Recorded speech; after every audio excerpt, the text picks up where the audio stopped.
विद्या मंदिर एक ज्ञान साधना, ज्ञान साधना. विद्या मंदिर एक ज्ञान साधना, ज्ञान साधना. ज्ञान साधना, ज्ञान साधना. ज्ञान साधना, ज्ञान साधना.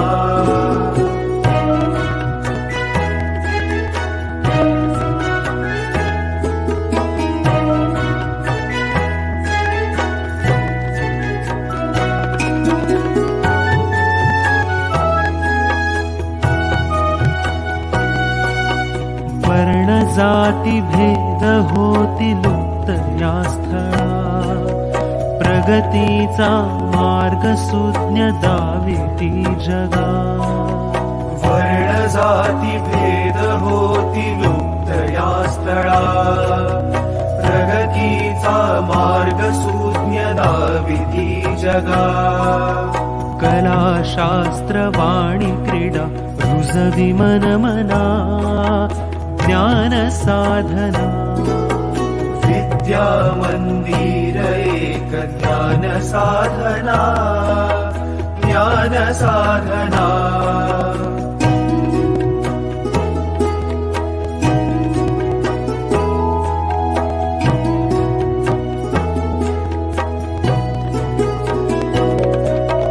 लक्ष साधण्यास दिव्य दृष्टी लाभते, घेण्याहून देण्याची वृत्ती जागते.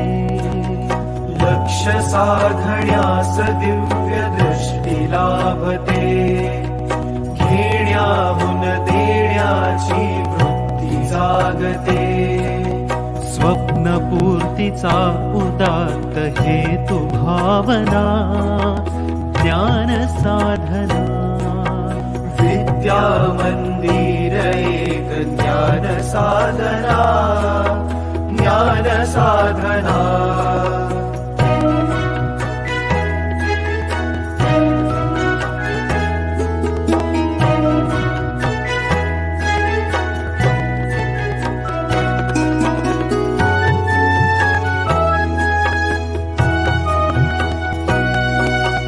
पंखाना बळ लाभे या इथे सदा, पंखांना बळ लाभे या इथे सदा.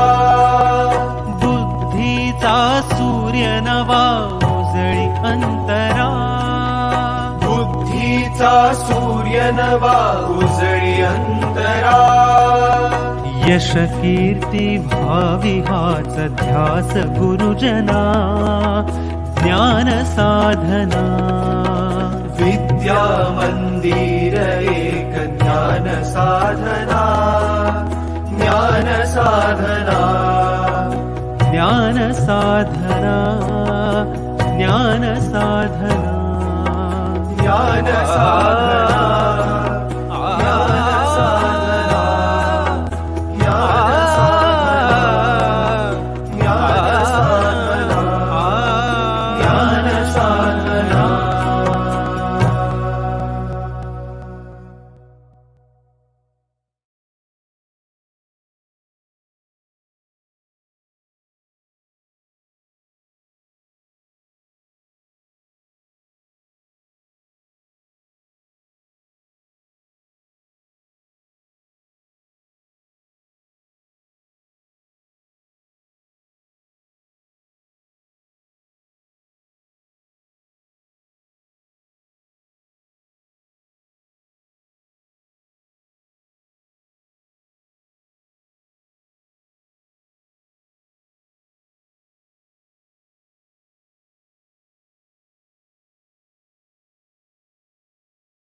रसिक हो नमस्कार.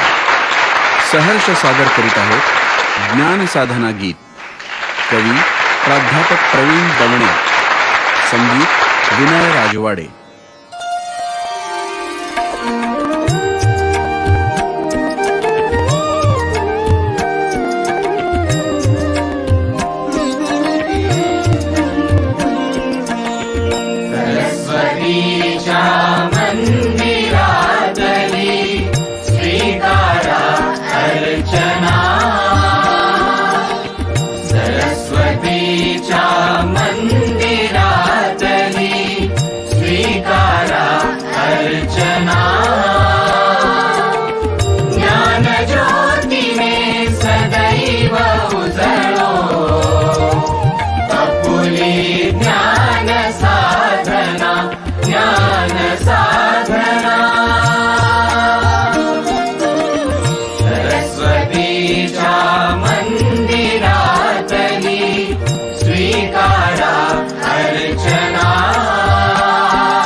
शिवाचे मंदिर सुंदर, मानव्याचा ध्यास निरंतर.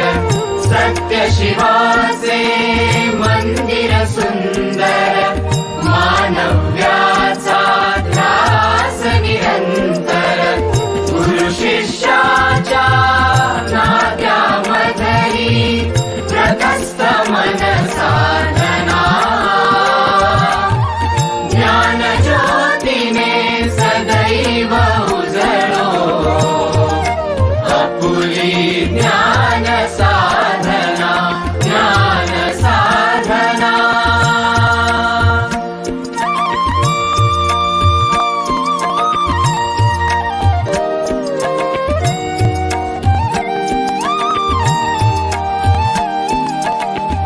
अज्ञानाचा तमहा सारुण, विश्वात्मक स्वर येई उजळून. अज्ञानाचा तमहा सारुण, विश्वात्मक स्वर येई उजळून. शूरवीर संतांचे पूजन, जागविते चेतना. ज्ञान ज्योतीने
Good morning, everyone.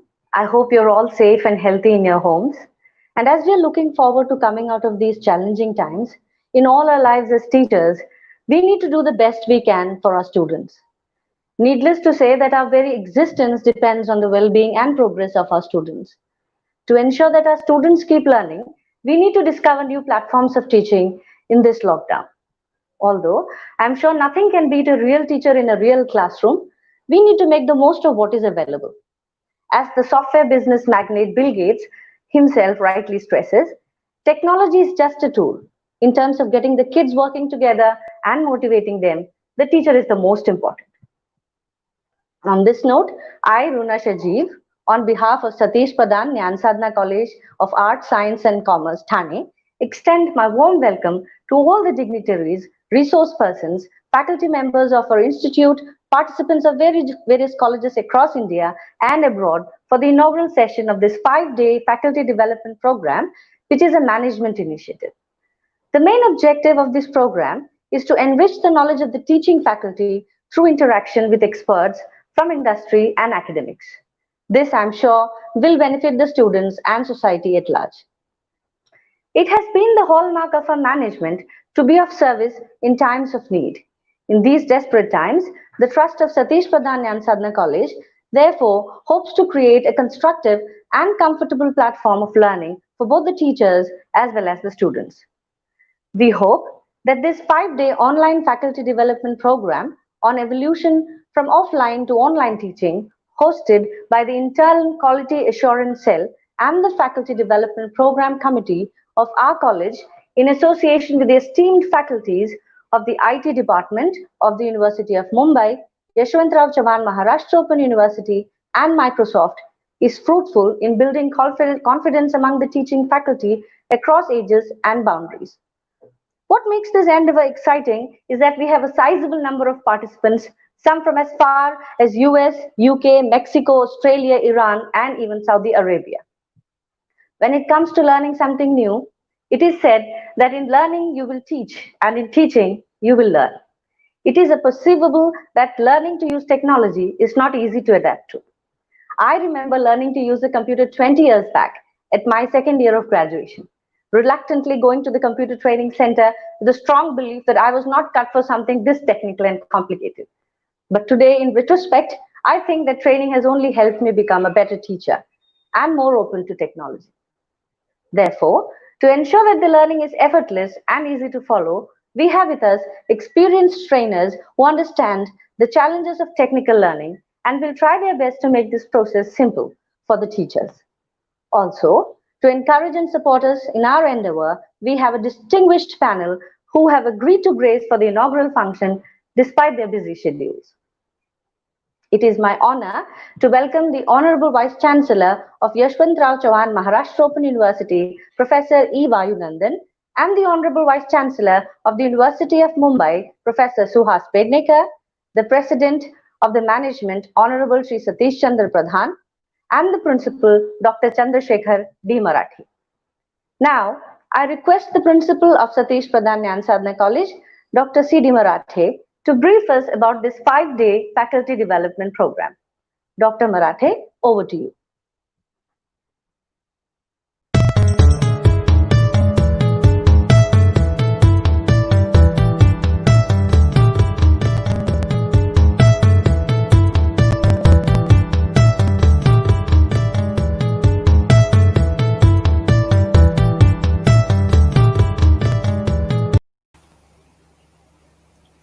Thank you, Runa.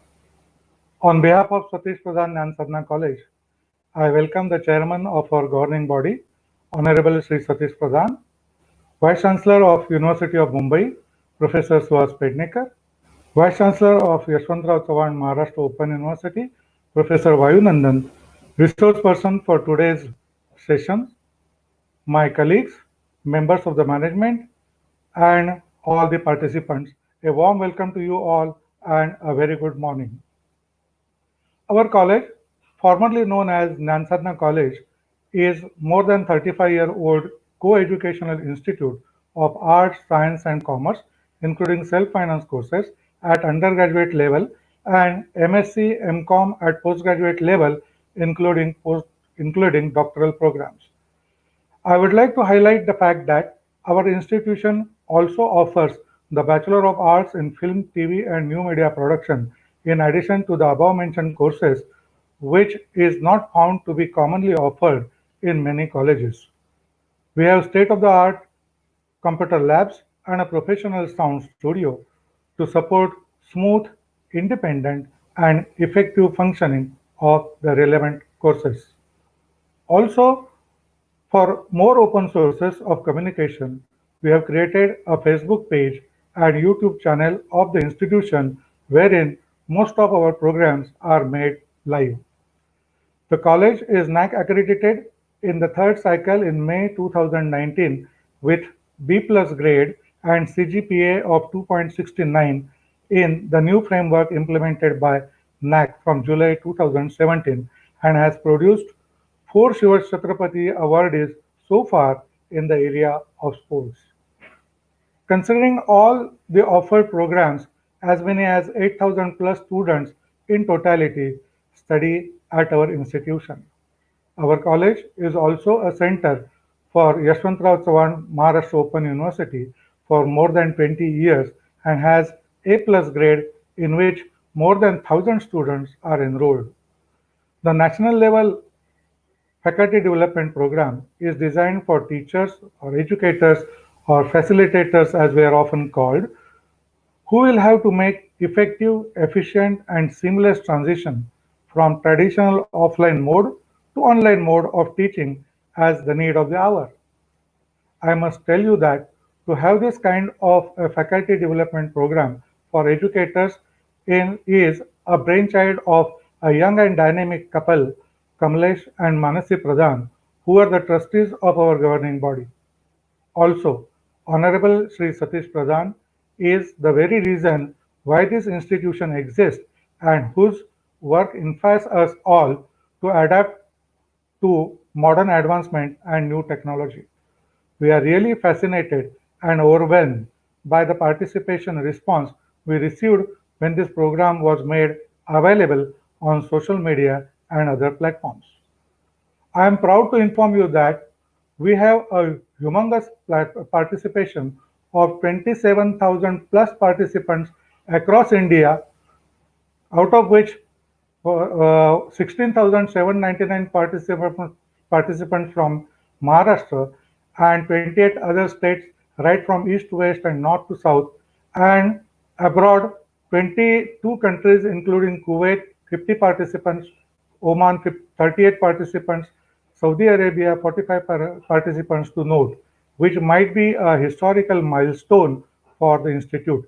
Thus, the national level faculty development program has acquired an international status.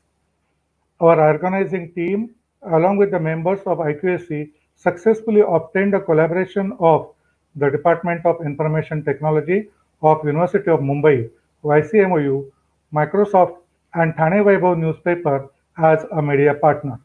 Our team has taken a lot of efforts in the smooth and efficient design of this program and has not left any stone unturned towards the same. However, I would like to remind you that the network connectivity does matter a lot during this program, and our IT team has taken all possible measures to prevent any disruption. Nevertheless, if errors and omissions are unfortunately and unexpectedly encountered during the program, then we apologize for the inconvenience caused in advance and request you to bear with us in such cases. Now, without any further ado, I would like to move towards the inauguration of the program, for which we are privileged to have Honorable Vice Chancellor of University of Mumbai, Professor Suhas Pednekar, and Honorable Vice Chancellor of YCMOU, Professor Vayunandan. Also, I am pleased to tell you that Pro Vice Chancellor of University of Mumbai, Professor Ravindra Kulkarni, has accepted to address the valedictory function on 3rd of June. With this, I conclude and wish the organizing committee the best of luck and the participants a good learning experience for the duration of the course. Thank you.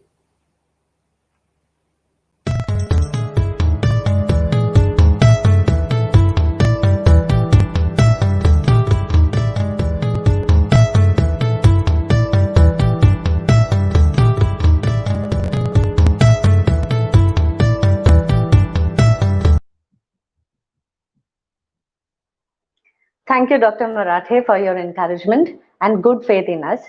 We hope we'll live up to your very high standards. This brings us to the chief guest for the inaugural function, the Honorable Vice Chancellor of Yashwantrao Chavan Maharashtra Open University, Professor E. Vayunandan. Sir, it is indeed a privilege for all of us at Satish Pradhan Jnana Sadhana College to have you for the inaugural. A warm welcome from all of us to the Honorable Vice Chancellor of ICMOU, Professor E. Vayunandan. Kindly address the participants and declare the faculty development program open.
We are honored to have with us the Honorable Vice Chancellor of University of Mumbai, Professor Suhas Pednekar, for the inaugural.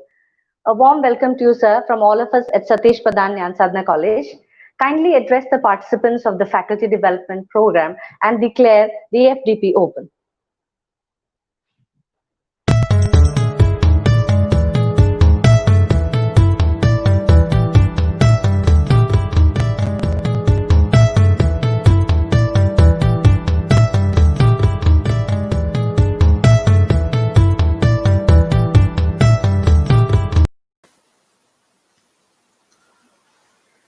Good morning and namaste to everyone.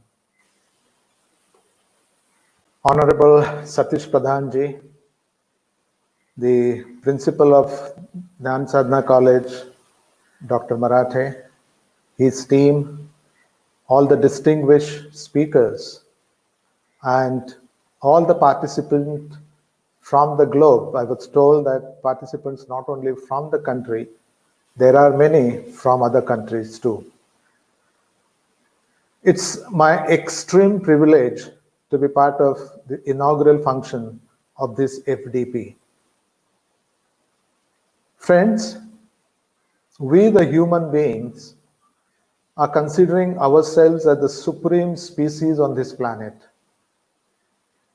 However, one tiny virus has shaken our ego. One tiny virus has taught us several lessons. And now is the time to understand and prepare ourselves. Today, we all are going through very difficult times, challenging times. We also know whenever there are crises, the crises never last forever. The crises come and go. At the same time, we must also understand that the crises lead to opportunities. Today, we all are facing the COVID crisis all over the world. It is unprecedented that all the educational institutions in all the countries are closed down or shut down, I would say, for same reason. Imagine a few months back when this problem started in Wuhan, China.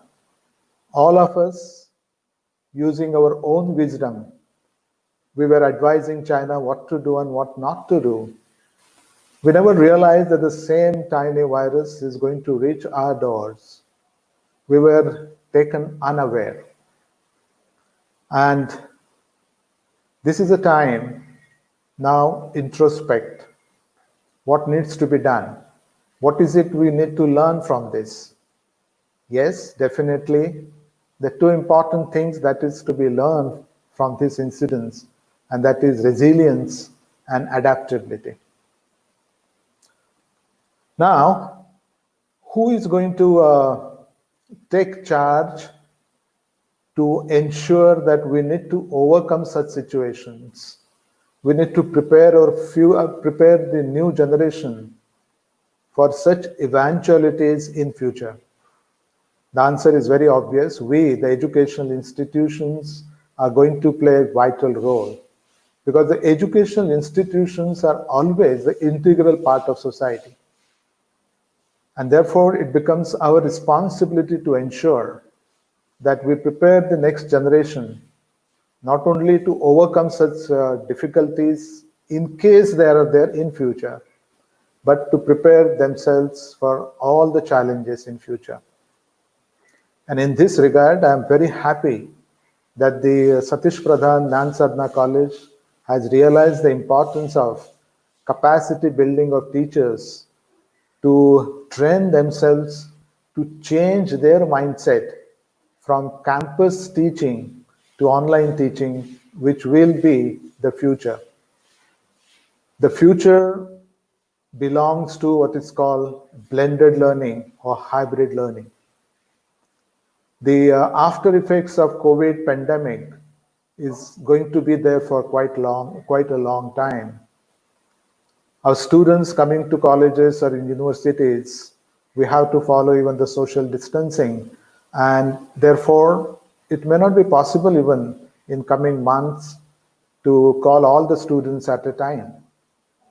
And therefore, we have to equip ourselves what is known as in online teaching. And that is the reason why there is necessity of these types of program of capacity building, because teaching how to teach and learning how to learn is very, very essential. We teachers are going to play an important role, because I feel that the future of higher education will depend on three important factors. One, technology, which is already there, but because of this COVID crisis, this is getting accelerated now, and we have realized the importance, and that is why we are here today.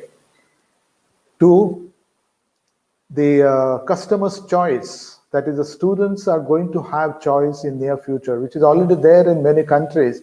In our own country is going to start very soon, I'm sure.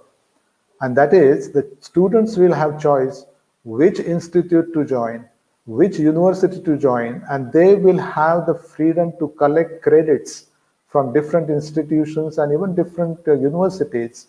And they will be allowed to deposit their credits in the bank, what is called as a national academic credit banks, like how we deposit our money in various banks.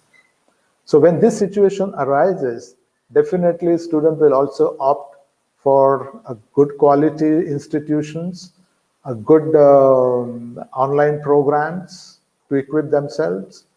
And therefore it becomes very important for all of us to be prepared to even impart knowledge through online mode.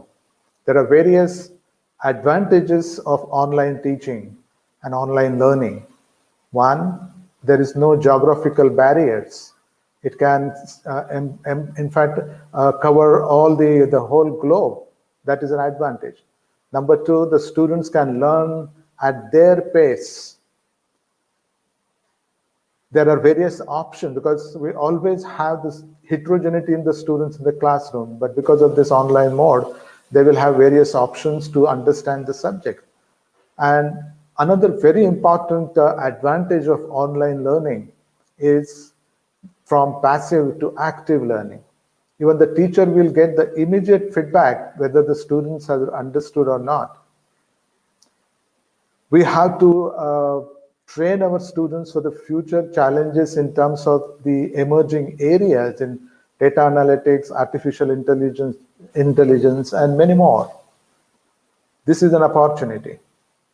But when we're talking about the advantages of online teaching, where the students can learn at any time and with his pace, there are certain disadvantages of online learning also, and we have to understand that. One of them is the personal touch with the teacher around us in a physical form makes a difference. And therefore, there is a need now to establish that mentor-mentee relationship, to ensure counseling to the student, whatever and whenever he or she needs. Another important challenge we have, that there is always a digital divide, because the internet facilities have not reached even to the remote places. So this digital divide should not widen. We have to ensure that the way their necessities for human being, I feel good internet facilities and other infrastructure facilities should become the necessity for students to learn from anywhere across the globe. So with this in mind, we have to ensure as teachers, whatever the e-contents you develop, there has to be quality, there should be quality benchmark, it should be audited by some experts to ensure that whatever we impart through this online mode, that will, if there is no quality, then there will be problems. Friends, I'm very happy to be part of this inaugural function. And the third important factor which I must mention here, and that is going to govern the whole future of higher education, and that is innovation. We need to be innovative in every aspect, and we need to prepare our students to problem-solving abilities, innovations, out-of-box thinking, and we need to prepare more entrepreneurs rather than job seekers through education, because the future belongs to those who will be adaptive. The world is changing so rapidly, and we need to prepare our students who can be leaders, future leaders, who can take decisions. And therefore, we all as teachers should understand that teaching is not about filling the bucket, but lighting a fire. Friends, I'm very happy to inaugurate this FDP organized by Satish Pradhan Gnan Sadhana College, where so many participants across the globe. It's wonderful to know the number who are participating. And this was possible only because of the technology we are using.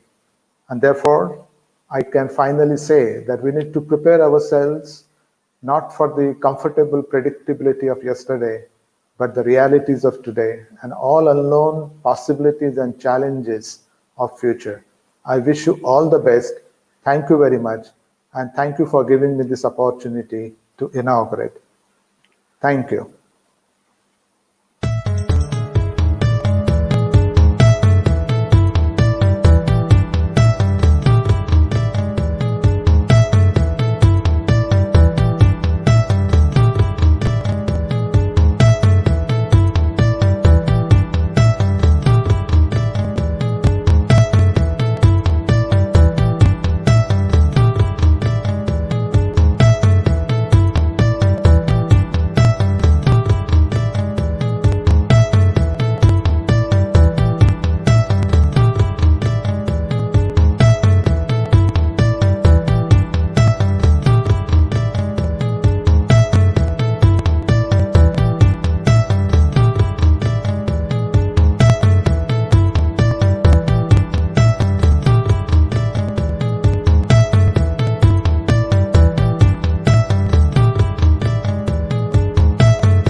Many thanks for your encouraging words, Dr. Suhas Pednekar, the Vice Chancellor of Mumbai University. We are sure your guidance and positive spirit will help us gear towards a better future in education. Thank you, sir. It's my privilege to propose a vote of thanks and acknowledge the contribution of our most valued members of the inaugural program. On behalf of my college, I extend a really hearty vote of thanks to our chief guests, Honorable Vice Chancellor of YCMOU, Dr. E. Vayunandan, Honorable Vice Chancellor of the University of Mumbai, Dr. Suhas Pednekar, who spared time from their busiest schedules to grace the occasion. Your thoughts have enlightened our minds and have shown us a new path. My gratitude to all the speakers for gracing the occasion and sharing their opinions today. I'm immensely thankful to our President, Shri Satish Chandra Pradhan, and our Principal, Dr. C.D. Marathe, for their enormous cooperation and encouragement in every endeavor of the institution. Thank you. Thank you, everyone.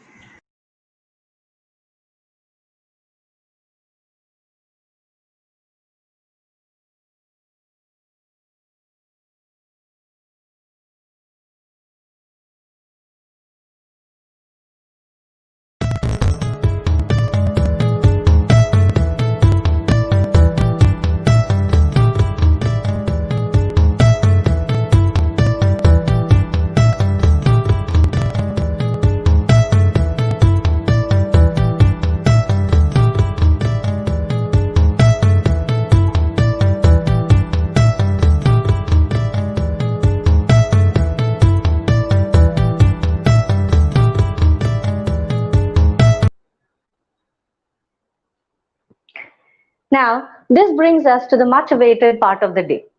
Let us begin with the very first training session for the day. We have with us Dr. Shubhangi Patil to demonstrate the making of PPT videos.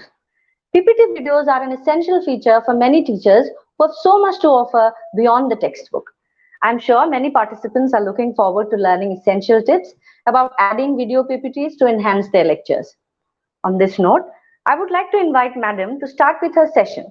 But before that, let me introduce Dr. Shubhangi Patil. Dr. Shubhangi Patil has an MA in Economics and B.Ed. She is NET qualified and a PhD in Economics. She works as an associate professor with KJ Somaya College of Arts and Commerce.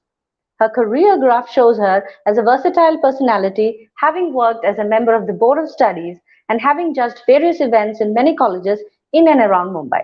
She is a recipient of the Best Research Paper Award and has many research papers and publications to her credit. We are indeed fortunate to have you on our panel today, Madam. Once again, a very warm welcome to you from all of us at Satish Pradhan Jnana Sadhana College. Over to you, Dr. Shubhangi Patil.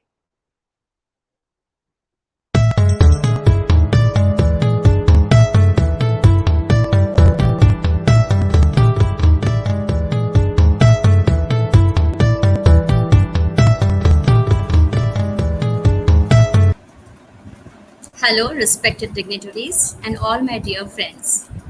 Let me first thank the management, the principal sir, Shraddha madam, for providing me this huge platform where I can share my knowledge to more than 27,000 teachers online. I also would like to appreciate 27,120 teachers for being passionate, dedicated, and honest to their profession. I know you wish to learn new techniques that will help you to remove all hindrance in your teaching learning process created by this pandemic. Today's session, we will learn the simplest tool for developing your own e-content, and that is PPT animation. And after animating your PPT, you can convert your PPT into a video. With this e-content, you can share this knowledge to your students on WhatsApp, via mail, or through a Google Classroom. And thereby, you can tell your students that nothing can stop you from learning. So, I begin with my today's session on PPT animation and video making. At the outset, I would request you all participants that you keep two devices with you. One, mobile to watch my session, and the other is desktop or the laptop where you can do hands-on. Second thing, this entire session of 2 hours, I have divided into 3 sub-parts. First, we'll have a demo of my animated PPT. That too will give you the preview of how the animated PPT looks and how interactive it becomes when you share with your students. Then we will actually learn how to animate your PPT. And after you're convinced that animated PPT is really interactive, engaging for your students, we will learn how to make a video out of it. Okay? So with this, let me begin with my session.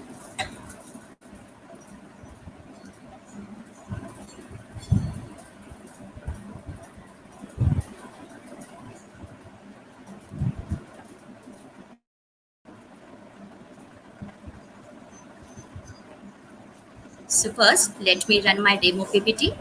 My dear participants, I know you all are multitasking, especially during the work from home situation. We all have learned that we are very multi-talented. We can do a lot many things at the same time.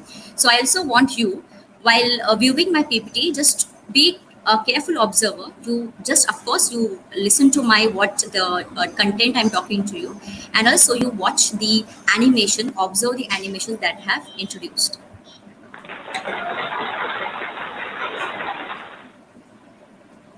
Yes, thanks for your claps. This is Dr. Shubhangi Patil from KJ Somaya College of Arts and Commerce, and today we will learn animation in PowerPoint presentation. Now, a question may pop up in your mind that I know PPT making, then why should I learn animation?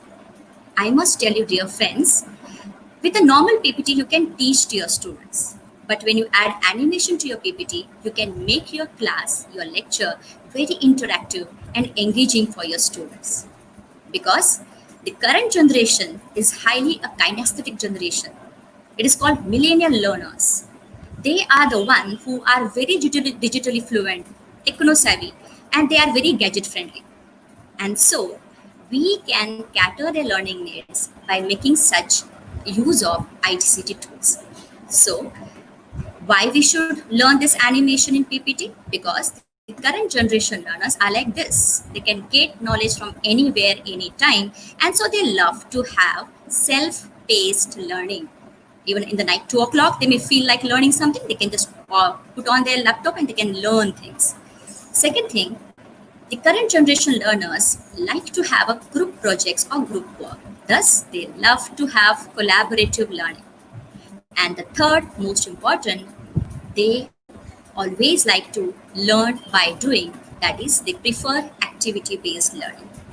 So, given these three traits of the millennial learners, we teachers can cater these learning needs with the help of e-content development, and one of the most simplest tool to develop e-content is animated PPT. Now, for being an effective teacher for this 21st century, the students are looking for 5 hours in your lecture. A student want that the classroom or the learning environment should be relaxed. They want the topic taught by a teacher should be relevant to their real life. They want to have a very good rapport with their teacher, a personal attention by a teacher. They also want a logic should be followed while teaching them any concept. And with all these, what we always do while going to the class is research. When we have all these 5 hours with us, our student will enjoy learning from you and you will be able to serve the purpose of teaching them. Okay, so let's suppose that I wish to teach this graph to the student. This is a very ordinary slide. Suppose I start teaching like this by showing an ordinary PPT. What will happen, I'll tell you, within a minute or at first sight, student will read your graph. And within a minute, they will be able to give their own explanation. They'll be able to draw their own conclusion that, okay, GDP is rising up to 2019, then falling due to maybe COVID-19, then it is rising. That's it. And then they may not pay attention to your lecture. So, showing such ordinary PPT may not keep your students interactive and engaged. However, if I add animation to PPT, let's see how. Suppose I am now teaching this PPT, this graph with the help of animation. Now students, we are going to learn growth rate of GDP today, where on the y-axis we are having percentage growth rate and on the x-axis we are having years. So let's see how is GDP is growing in India from 2018 to 2023. Between 2018 and 19, GDP growth rate has been between 8 to 10%. However, after that, there has been a sharp decline in the GDP growth rate, and we all know the reason is, yes, pandemic COVID-19. Obviously, this pandemic will take some more time to recover, and therefore, there has been a stagnant growth up to 2021. However, our government, with their effective measures, and we Indians being very hardworking, will surely recover out of this economic depression, and thereby our growth rate by 2022 will reach to 6%, and then onwards will grow much higher at 10%. So, have you seen how when you add animation to your PPT, you can keep your students engaged in the entire lecture? Yes.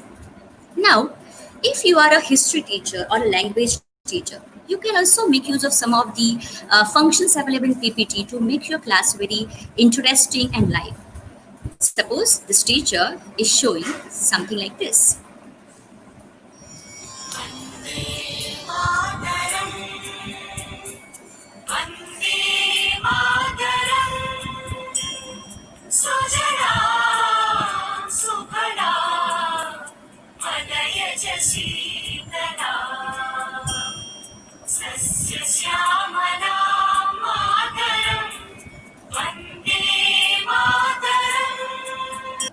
Proud to be Indian.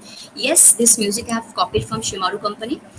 Interestingly, a teacher asked here, students, have you heard this song? Yes, it is our national song. Now, can you tell me who has composed this national song? And then a picture appears. Yes, it's Bankim Chandra Chatterjee. So, my dear friends, this is how we can add many features to our existing PPT, ordinary PPT, and can make our PPT very live and interactive for our students. So, with this, let's begin with our technical session. And I hope that you all are ready with your mobile where you're watching my session, and you're also ready with your laptop or a desktop for doing a hands-on. So, let's begin with our hands-on training right now. So, now friends, I'm starting with my technical session.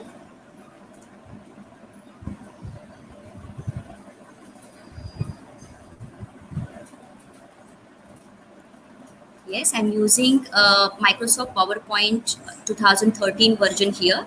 You can use 2007 version if you have, or even 2016 is the best version for making animated PPTs. On an average, I've taken 2013 version. Only thing, 2007 version do not have some of the features which the upgraded versions have. So let me begin. So now when you start with your PPT making, you need to have slides. So I think you all know the basic PPT making. So I assume that you know how to insert a slide. Now, before I start the technical session, let me tell you some of the important tabs that I'm going to use in my animations for slide. First, we will make use of Insert tab. Insert tab, when you click on it, you can see a gallery opens.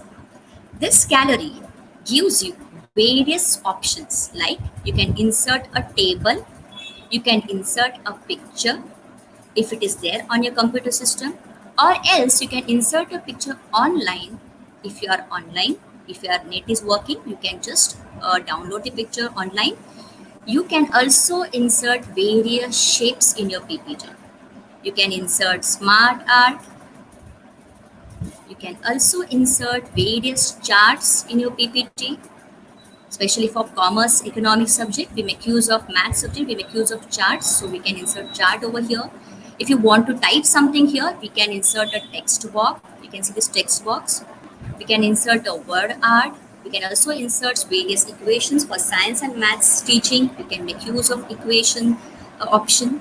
We can also insert a video if it is there in your computer system, or else you can take it online. You can also insert an audio. If you remember, in my demo PPT, I played the music Vande Mataram song that I have inserted in the PPT by using this audio function.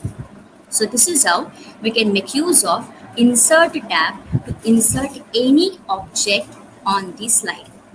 Now, importantly, if you remember, when I ran my demo PPT, you must have seen different images that were walking or that were animated on the PPT, right? So let us first understand how I got those images.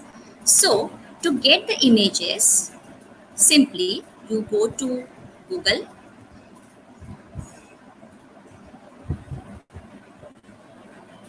Just go to Google and please write copyright free images.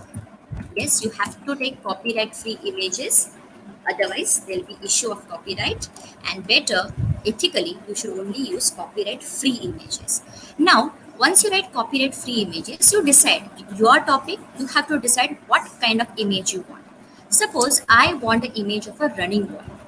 That means I want a boy who is running on a slide. So obviously I cannot just take a clip art image. Clip art image is just like a photograph. I want an image which is moving, which is animated one. So to get an animated image, type GIF. GIF is an animated image. So you type GIF of, say, running boy. For me, I'm taking running boy. You can take anything as per the requirement of your topic and just make a Google search. Yes, the very first page that opens is with the copyright free image. Just click to it and see, you get so many clip art and the GIF images. Can you see? This is a GIF image. This is just a clip art. There is no GIF mentioned here, so this is just a clip art. This is a standstill image. So if you want to have a standstill image like this, you can click on it and get it. Or if you want to have a GIF image like this, just click it on it. So let me take one GIF image. Okay, let me take this as a GIF image. Just make a click to it. As soon as you click on it, this page on the right side open. Here, make a right click on the image, make a right click, go to save image as. Once you click on save image as, a window will open where you can change the name of this image. Say I write image 1 and I want to store it in my folder where I have specially created a folder for the e-content. So I save this image over there. I just go back, and then when I go and suppose now I want to insert an image, I just can go click on the pictures. Once I click on the picture, go to the folder where you have stored your image. I have stored it in this folder, e-material for PPT. Open this and you can see this is the image that I have just now downloaded. You can just click on it. You can see an insert option here. Once you select the image, click on insert, automatically that image will get inserted on your slide. Now a question may come to your mind, right now this boy is not running. Don't worry. This boy will run or will be animated only when you run a slideshow. I'll show. See, it is only when you are running a slideshow, that time only this image will be animated, will be working. So right now I don't want this image. So I hope this part is clear to all of you that when you are making your PPT, you should be ready with your all material that you want to insert in your PPT. If you want to have video, audio, pictures, keep everything ready in one folder and then go to insert and insert whatever objects that you wish to introduce in your PPT slide. You can just simply click on insert and can get those objects on your slide. I think this is enough for insert tab. Now let me move to the next tab, that is called a transition tab. Interestingly friends, transition tab is not same as animation, but it gives you some nice transitional effect when you are moving from one slide of a PPT to another. If you remember on the very first slide when I started my presentation of a demo PPT, what happened? The curtain opens and there's a clapping by you people. That was nothing but transition. So you can add transition while opening a slide before students. So when you click on this transition tab, you get so many options of transition. Friends, these are not the only options available. Just go to this drop down arrow, click on it. Once you click on it, see so many transitions are available to you. Suppose right now I have not given any transition to this particular slide. That means I don't want to give a transition, so you just click on none. Now, when you have not given a transition, this effect option looks inactive. However, as soon as you give a transition to your first or any slide of your PPT, can you see this effect option has been activated. Now what it means? See, when you are giving a transition to a slide, you can further add effects to it. Like for example, just click on this effect option drop down arrow. You can see there are two effects available. There are two effects available. They are vertical transition, that is vertical random bar, or horizontal random. Right now we have a vertical random bar. Let me click horizontal random bar. See, this is how transition is going to appear on the screen before you start your slide. Clear? So you can have different kinds of transition. If you remember, at one place I use aeroplane as a transition, At other place, I use this origami as a transition. So you can make your students, attract your students to a PPT by adding some nice transition on a slide.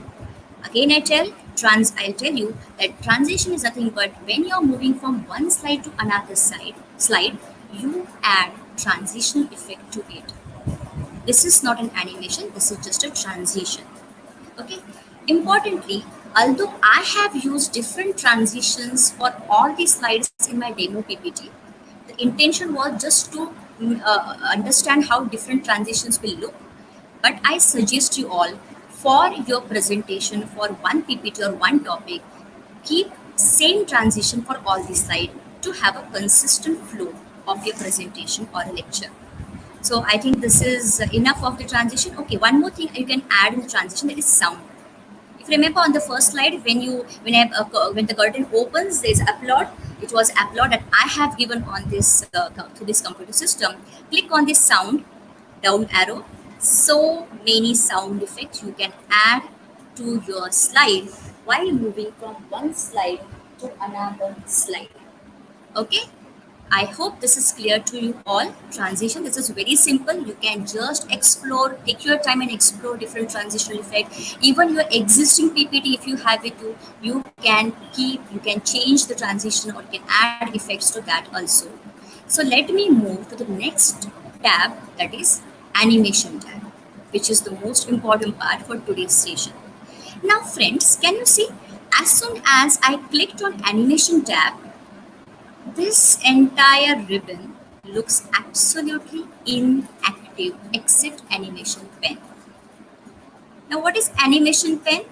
Animation pen is nothing but a tray which shows what are the different objects that you have animated, and that all objects, animated one, are arranged in a sequential order. Okay. Now what I said, when we click on animation, all these objects right now looking inactive. Why they are inactive? Because you have not yet selected any object to be animated. So first job is to decide the object that you want to animate. So let's suppose I want to animate this title, animation in PowerPoint presentation. Suppose I have none animation given to it. So now I want to add animation to it. Now, when there is no animation added to this title, you can see that these many animation options are available. Interestingly, these are not the only options available. Just like a transition, click on this drop down arrow. When you click on this drop down arrow, you will see three main categories of animations. Can you see this? Entrance animation, that is when you want an object to enter the slide, you can use entrance animation. These are the various options available to make your object enter into your slide. Then we have emphasis animation. That means, suppose you already have an object on the slide, but you want to highlight that object. You want to highlight any particular point or any particular image. That time you are supposed to make use of emphasis category of animation. There are some more options available in this emphasis category. And we also have third category of animation, that is exit animation. That is, suppose you have discussed one point with your student and you are moving ahead with the second point, and you feel that that first point should not be seen by student and not so important. Then what you can do, you can simply make the first point exit the screen or exit the slide by making use of any of these exit animation options. I hope this part is clear to you all.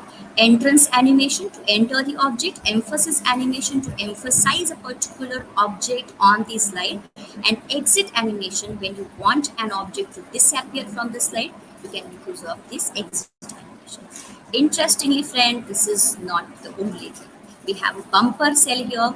We are having still more animation effects. You can go to more entrance effect, more emphasis effect, more exit, and more motion paths. Let's take an example of a more entrance effect. Just click on more entrance effect.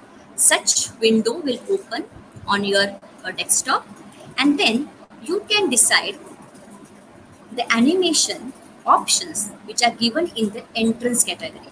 Suppose I want to animate this title by using, say, a bounce exciting category in the entrance effect. See how this is going to come on the slide.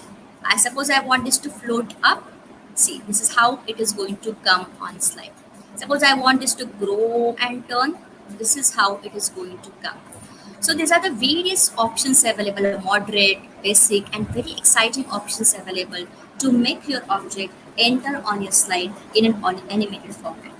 However, once you select, suppose I have selected bounce as my animation option for title to appear on the screen, don't forget to click OK, because until and unless you click OK, that animation given by you will not be saved in your system.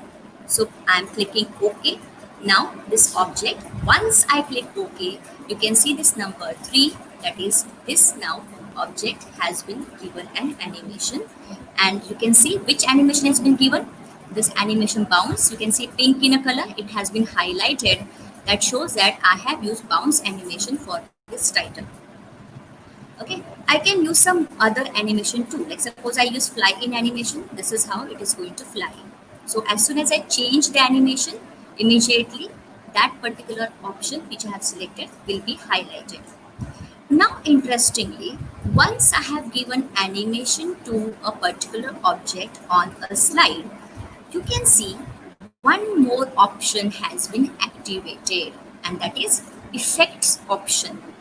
When you click on this effect options drop down arrow, see so many effects you can give to your existing object that you have already animated.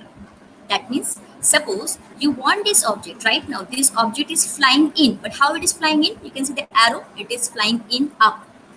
You can make this object to flying in from top left. See, this is how it is going to come. You can make this object to fly in from right. This is how it is going to come. You want this object to fly in from bottom right. See, this is how it is going to come. So you can add effect to an object after selecting a particular animation option for the title. Now, this is all about animation given to one particular object on a slide. Now, suppose that your teaching plan or lesson plan is such that you want this object to first enter on a slide, then you want to highlight that object. Then in that case, how we can do so? You can do so. Let's move to the next option with the help of add animation. Interestingly, friends, when you click on this drop down arrow, you get the same options: entrance option, emphasis option, and exit option, and along with that more options available as what we had in animation tab. So same options available, but the difference between this and this tab is here you have already given an animation to a particular object, and now you want to add animation to it. That means, now suppose I have animated this title with flying. Now I want this animation, this object to exit. Now I want this to say shrink and turn. Now if I'll play, see, can you see, once I have selected that animation, you can see this number 4 has been added. That is, this is number 3, this is number 4, because I have already animated these two things. Suppose I remove this animation for my earlier content. Now, suppose I want this to come. Let me show a slideshow to you.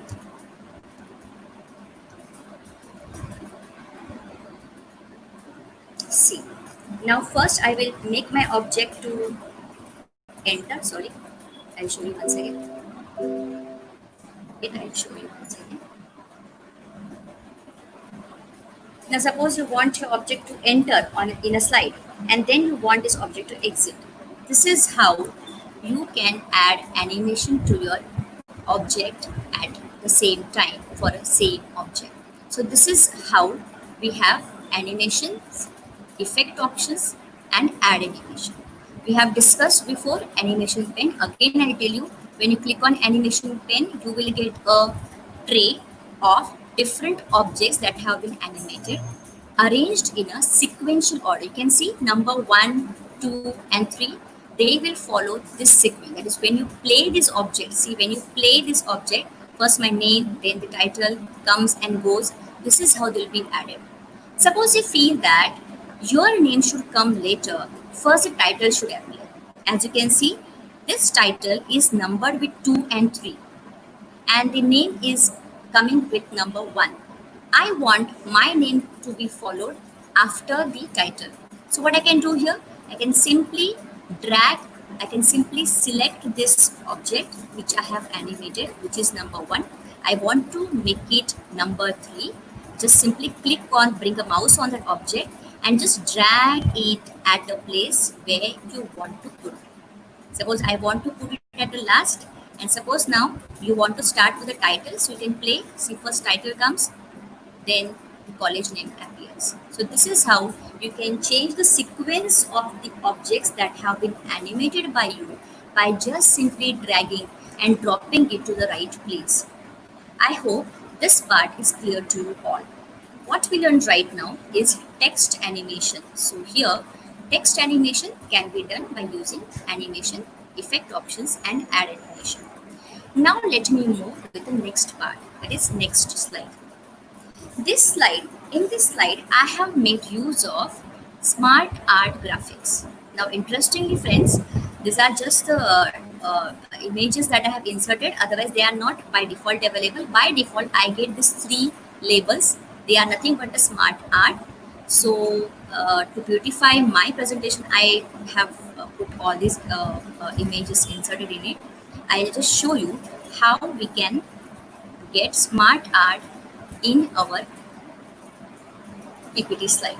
I don't want a title, suppose, to save my time. I don't want a title. Now, I want to insert a smart art. So many times in commerce subject, economics, or almost all the subjects, we have to discuss a topic with some points or sub-points. In that case, instead of just writing those points one after another, giving them a bullet, may make your PPT very ordinary. But when you add a smart art to the same points, that will look very happening and interesting for your students. So let's see how we can add smart art to your PPT. Okay. Now, as I told you, when you want to add something on a PPT, you have to go to, I hope you all are answering on a chat that you all have to go to, yes, you have to go to Insert tab. I will tell you one more option. See, I have not purposely deleted this part. Can you see this tab to add a text? In that, can you see this blur images? There are some 6 options available within this on this PPT slide. Friends, these are nothing but shortcut options given by PowerPoint to you. That means instead of walking or going all the way to insert tab and then inserting these things, you can simply insert any of these 6 options by just clicking over here. You can insert a table, you can insert a smart chart, you can insert a smart art, you can insert video, audio, picture, etc. So right now, let us make use of the shortcut option. Or else you can just go to smart art, just go to insert, go to smart art, click on the smart art, you will get so many options.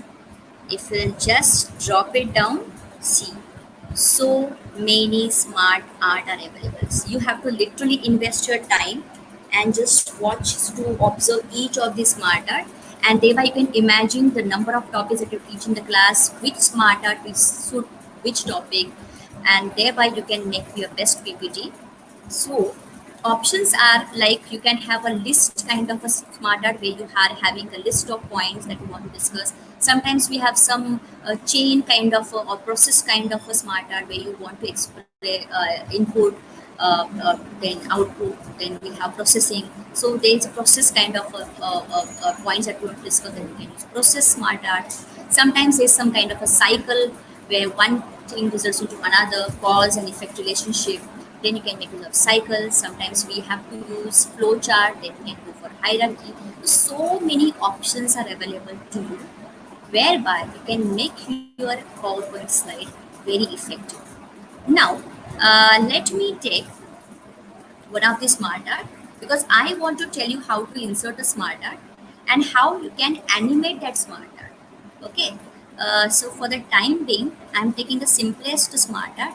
Let me take this simplest one, and I just click OK. As soon as you click OK, and as soon as your smart art gets inserted on your slide, see what has happened. Can you see here? Yes, a new tab has been activated. This new tab is Smart Art Tools tab, which has again two options, design and format. Now, suppose right now design is activated, so I can show you that this smart art can can have a different designs. Like for example, just bring your cursor on first design, then on the second design. See, just bring your cursor on each design and you can just get a preview of how this each smart art will. These are not the only options. Just drop down. Click on the drop down. You will get some more options. See this one. See this one. Yes. Wow. Interesting. So these are the various way by which you can just beautify your PPT by selecting a design.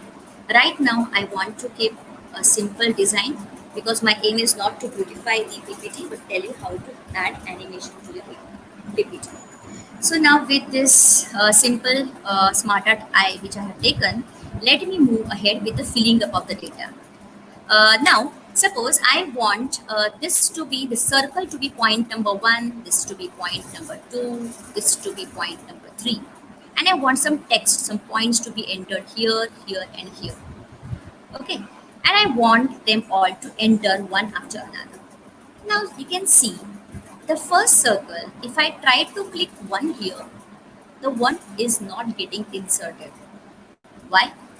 Make a careful observation to this.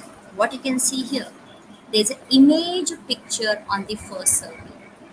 That means this smart art by default is asking you to insert an image here. But you feel that no, I don't need any image. I just want it to be point number 1, 2, and 3. Then what you should do? Just don't worry, relax, because you have an option exactly to the extreme right of this horizontal ribbon. See this option, can you see? Convert. Just click on this convert option.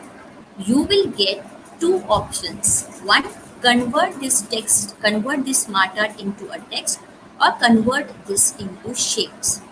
So what I am doing? I want to convert this into shape. So I just make a click. Once I make a click, you can see this smart art has been converted into a normal shape. Now I'll quickly just insert the data here. I want this point number 1. Just bring your cursor on the next circle, point number 2. Bring your cursor on the next circle, point number 3. I want this text to be, say, AA. I want this label to be, say, BB. I want this label to be, say, CC. Okay. Now, you can change the font size. So click on this first circle. You want to change font size of all the 3 circles, right? So you can do it once only. How?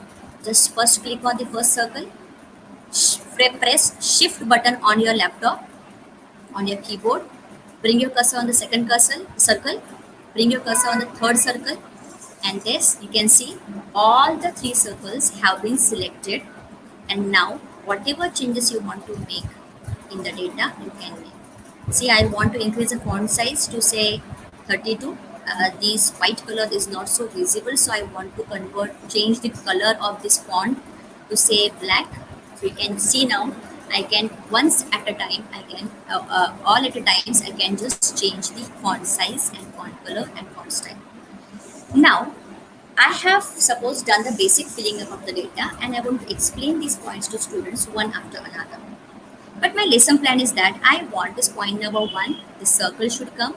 After that, this AA point should appear. Then circle 2 should come. Then point BB should appear. And then so on, C, D, etc. How I can do that? Simply add animation. Go to animation tab. First, select the object that you want to animate. Then go to animation tab. Give it a animation. What has happened? My plan was to bring each object one after another. But what happened? All have come together. Why? Answer lies here. Just make a right click here. Sorry, just make a click on the smart art. What you can see? There is a box within which these 3 labels are lying. That means these all 3 labels are a part of one group. And therefore, when you add animation to it, they all come at once.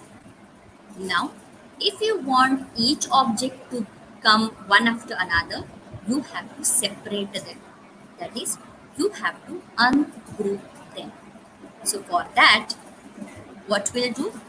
Just bring your cursor on the smart art, select the smart art, see, bring your cursor on the smart art, give a right click. After giving the right click, this option opens, group. In group, there's only one option which is active, that is ungroup, that is this data is already grouped one and you want to convert this smart art into ungroup. So go and click on ungroup. As soon as you click on ungroup, you can see now each of this shape has been separated by the boxes. Now they don't belong to one single set. Now each of them are a separate. You can see. I'll show you this one. Can you see the box? That means this shape is can be separated. Any of this shape you can separate, and thereby now you will be able to add animation to your smart art. Okay, so now the basic job is done.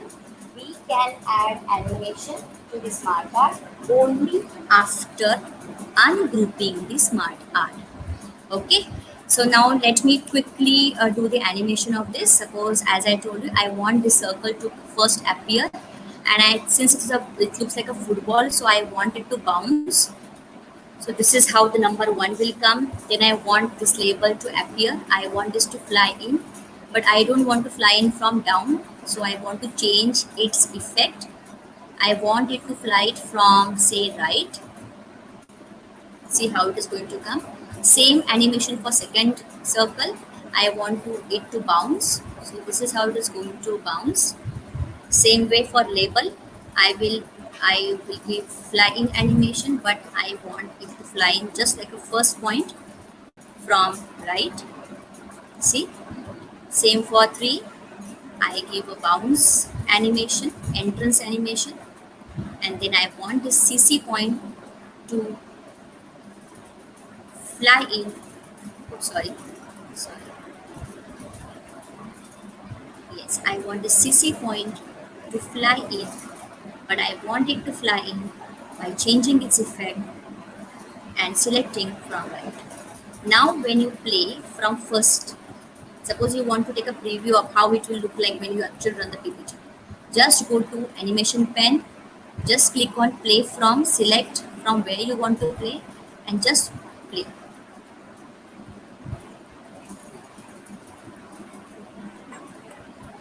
This is how it is going to appear to your students. Okay, so this is how animation to the smart art will make your lecture either online or offline very effective. Let's move to the next one. Now you can remember this. Yes, you also have some slides like this.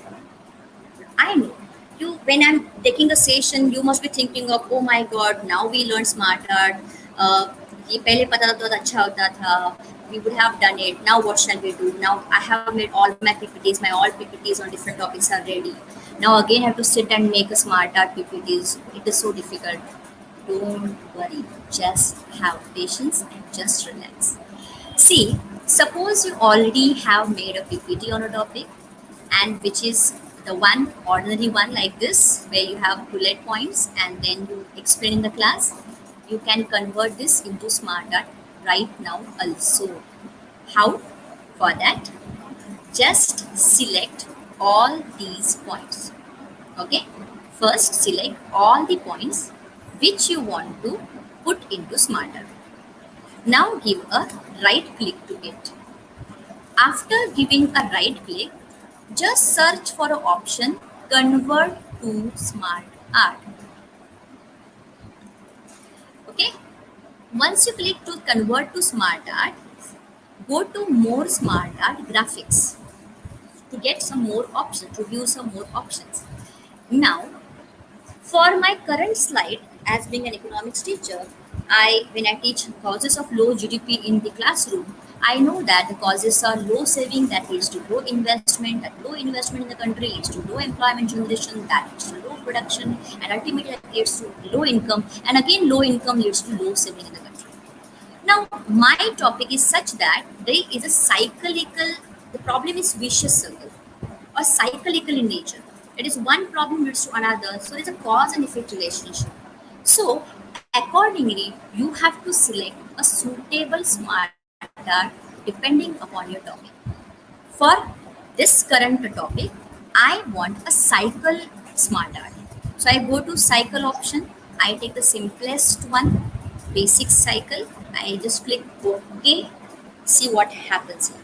Immediately, as soon as I click OK, the smart art of my ordinary PowerPoint slide has been converted into a effective smart art. Now, you can change the font size, font color, you can change the design by just selecting. You can have different designs available here. You can have design like this, you can have design like this. So it's all I have discussed already. You can change the color also of this smart art as per your requirement. And this is how you can get a smart art from your simple PPT.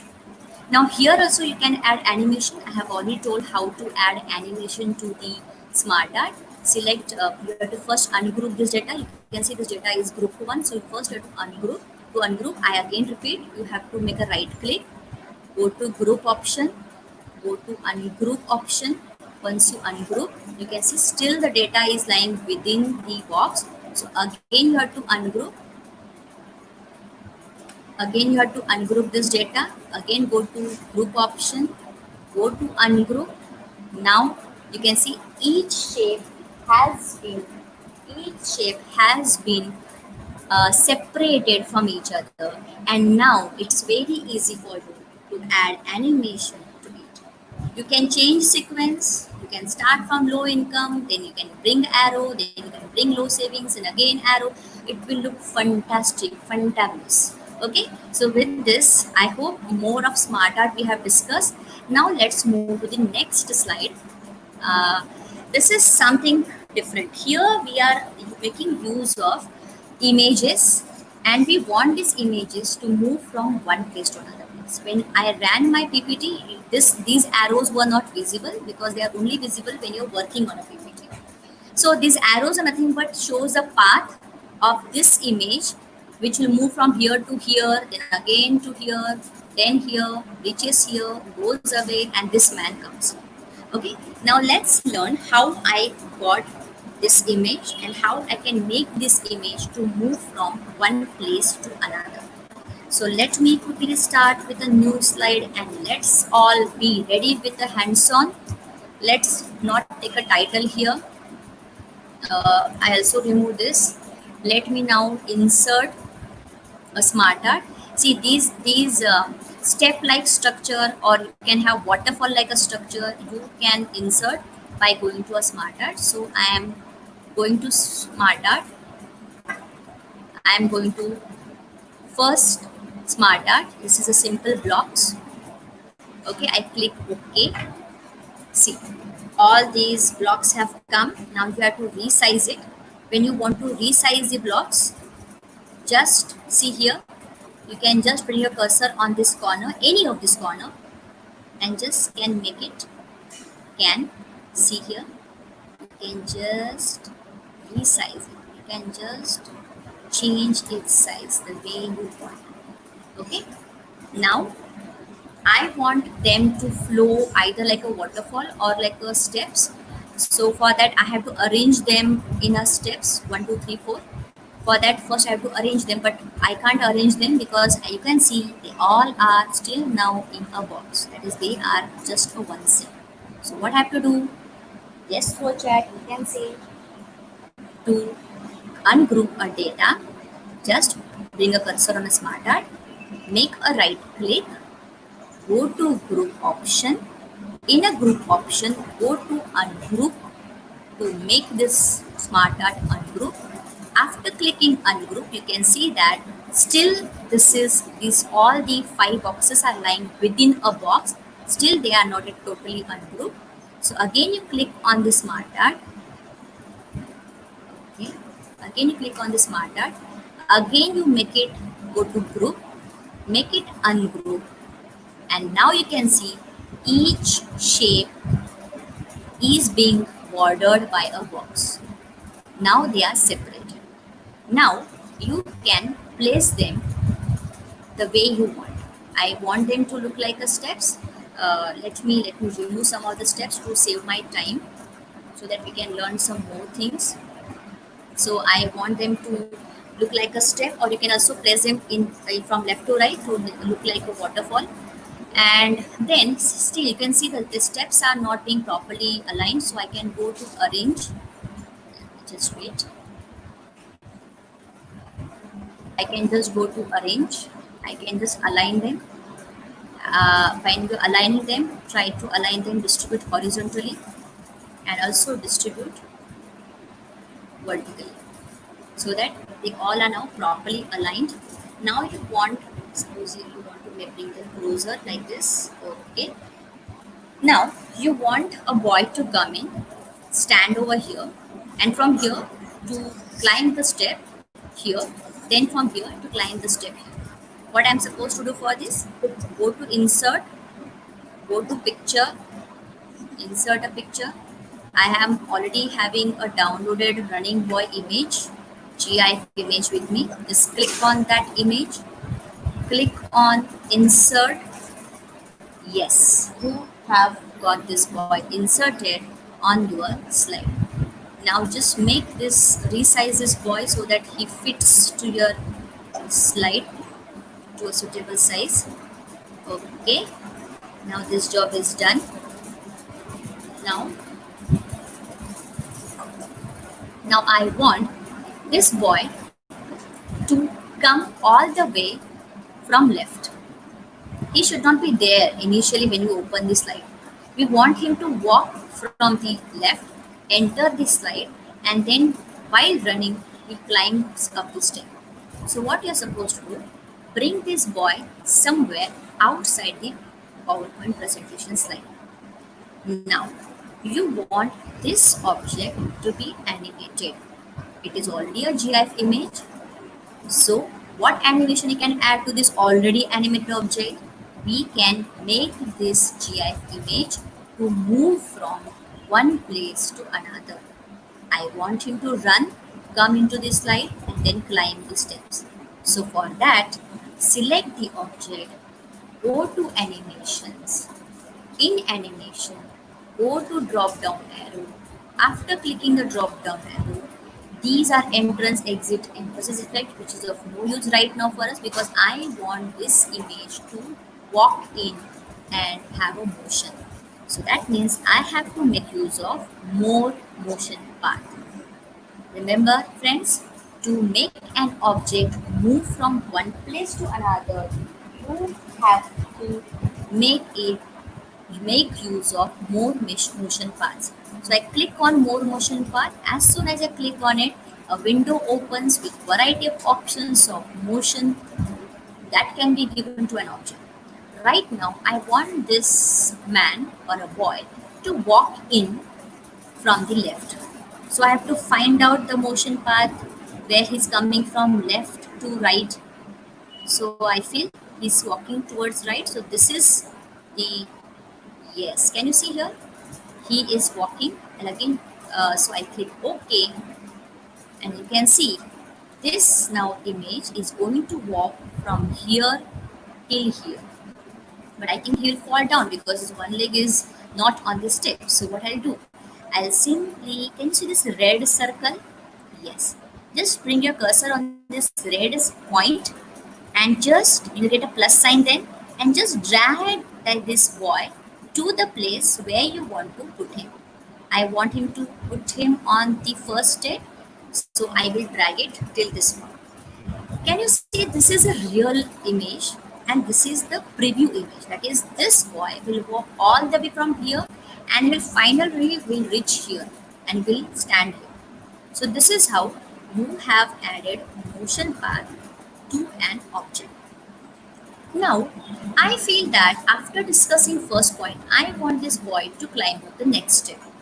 That means, same image, I want to do two main animations. One, he should walk straight and then should climb up.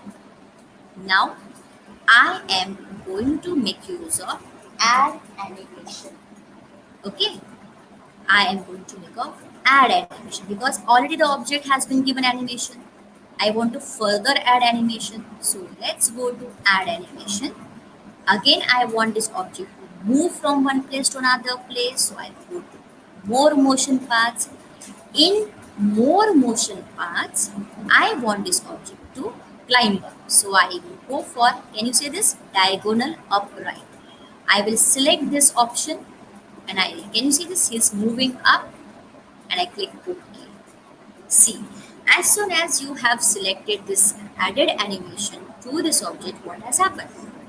This image is walking from here to here and this image will walk from here to here. No, this is not the way I want. I want this image to go from here to here and then from this red point, I want him to walk from here to here. So how can I make him to come here? Simple. Just bring your cursor on this motion path. Just select this arrow, drag it to the point where the first animation ends. Okay. Now first animation ends here and second animation begins from here and will reach here. Now this is not a right place for him to settle. So again I just, can you see this red circle? Bring your cursor on it, drag him, plus sign comes, drag him back and settle him on this step. Now you can see, you get the motion path. The boy will walk from here and then will walk up. Again you want to add animation, you want this boy to climb another step. Again select the object that you want to animate. Don't go to animation because that will change your animation. Go to add animation because you want to add one more motion to him. Go to more motion path. Again you want him to climb up. Go to again diagonal upright. Click OK. And again you got another animation to this object. Again same procedure. Click on this motion path. Drag it from at the second point of animation. Okay. And bring him back to the right place by dragging the arrow till here. And this is how, these are the previews that he will go from here and to here. Now you can see this is the motion path. He will walk from here to here, then here and then here. Now after he reaches a third step, I want him to disappear and I want he coming back with a trophy. So what I'll do for that? To make him disappear, I have to again add animation because object has already given animation. So I have to go to again select the object. I want to add one more animation to him and I want him to exit. And I want him to exit by flying out or by floating up. And click OK. So when you play from here, see how it is going to look like. He will walk first step, then he will go to second step, and then he will fly out. Now I want another boy, maybe the same boy. I could not get the same boy picture, so I got a similar kind of a boy wearing a tie, coming back happily that I have learned something. And then I want him to come from up and settles here. Now, I now want to add animation, give animation or add animation to this new image. So select this image, go to animation tab. I want this object to float in, but however, I don't want him to float in from down. I want him to float in from up. So what I can do, float in to chahiye. How? By changing its effect. So go to effects option, go to float down. So when you do this, see, he will float down. So now when you play all these animations, see how it is going to look like.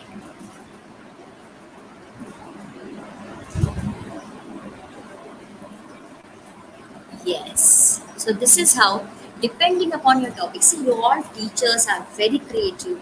You know your subject better than anyone. So you can use your creativity to just make use of all the internet or the Google facilities available with you, where you can download images, you can insert those images according to your choice. You can design your own PPT slide, and then you can add animations to it and can make your PPT very live and effective. I hope this part is clear with you all. And now I'm moving to the uh, next animation that is called as a chart animation. Now, as I told you, I can add animation to the existing chart also. How I'm doing this? Let me show you. Let me show you practical. I hope you all are doing along with me. So now let us begin with chart animation.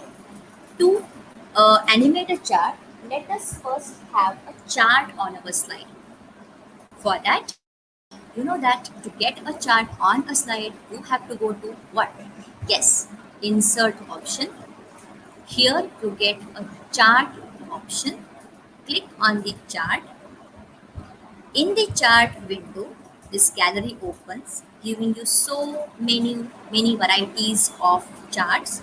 This is a menu card that is available to you, and according to your topic, you can decide which chart suits to your presentation, and you can use them. You can use a bar diagram, you can use pie chart, you can use line graph, you can use scattered bar diagram, and number of options available with you. So right now for simple presentation, I'm taking a line graph. Now I can have a designs in the line graph also. Suppose I take this one as my design and I click OK. Yes, what you can see now. When I have inserted a chart on my slide, two things are appearing on this slide. One, a chart is coming along with one Excel sheet which I have not inserted, but still it has come. And other thing, one more option or a tab has been added, that is chart tools tab. This we will discuss later. Let us first get clear with why this Excel sheet has appeared even though we have not demanded it. I must tell you friends, we all know that a chart represents a data. So there should be some data behind it. And that's what in PowerPoint presentation, this is a default chart that we get with in response to some default data which is already there in your PPT. You can change this data. If you are having your original data with you, you can simply insert that data in it, and whatever things you insert in the Excel sheet, automatically that will be reflected in the chart. Now suppose I will show how it is. Suppose for simplicity, I don't want these many series. I want to reduce this series. I want to delete some of the columns. See, as soon as I delete the columns, you can see now there were the three series, so there were three graphs on the chart. Right now there's only one graph on the chart. So for simplicity, I am doing it for saving my time. Now suppose this is GDP, India's GDP. Maybe this is a percentage growth rate, so I can take it as percentage growth rate of GDP. Okay. And say this is category 1 is suppose 2000, say 17, this is 2018, these are years 2019, 2000, say 20, and still add some more 2021, still add some more. Yes, you can still add 2022. Okay, and see, as soon as you enter the data on the Excel sheet, you can see there's a corresponding, there's immediate change in the chart category titles. Okay, now let me feed some data here. Suppose in 2017 the growth rate was say 9%, which has gone up to say 10%. By 2019 it has gone from to 7%, 2%. Then in 21 it has gone to 3.5%. Then in 22 it has gone to 11%. Okay. See, whatever data I enter immediately, that data, the data that I'm showing will be reflected in the chart. So this is how you can make your own chart by inserting data in this Excel sheet, which is attached with the chart. Now I close this Excel sheet. I go back to my slide. Yes, I go back to my slide. Now let's move on with some more things. Some basic filling up of the data and design. Now in this chart, you can see on the right hand side there's a plus sign available. If you just click on this plus sign, what we get? We get all different types of chart elements and the check box before them. That means whatever elements that has been checked will be seen on the chart. Now suppose there is no axis title given here. Nothing is mentioned on the y-axis and x-axis. So what I can do, I can click on the axis title. Once I click on the axis title, immediately the axis title appears here. Now you can name the axis title. This is say year, and on y-axis we have GDP in percentage. So this is how you can give axis title. You can change the title to growth rate of GDP and so on. Now you can change also the design of this chart background by either clicking on the brush or by simply going on this design option, the chart tool. As I told you before, this chart tool option gets activated as soon as you insert a chart, and there are various designs available. Go to drop down arrow. These are the various designs you can make use for presenting your chart. Suppose I take this as my design, so you can, now this chart is very much visible to us, and now the basic job is done. We have done the basic filling up of the data. Our chart is ready. Now let's learn animation to this chart. Now to add animation to this chart, suppose I simply select this chart and go to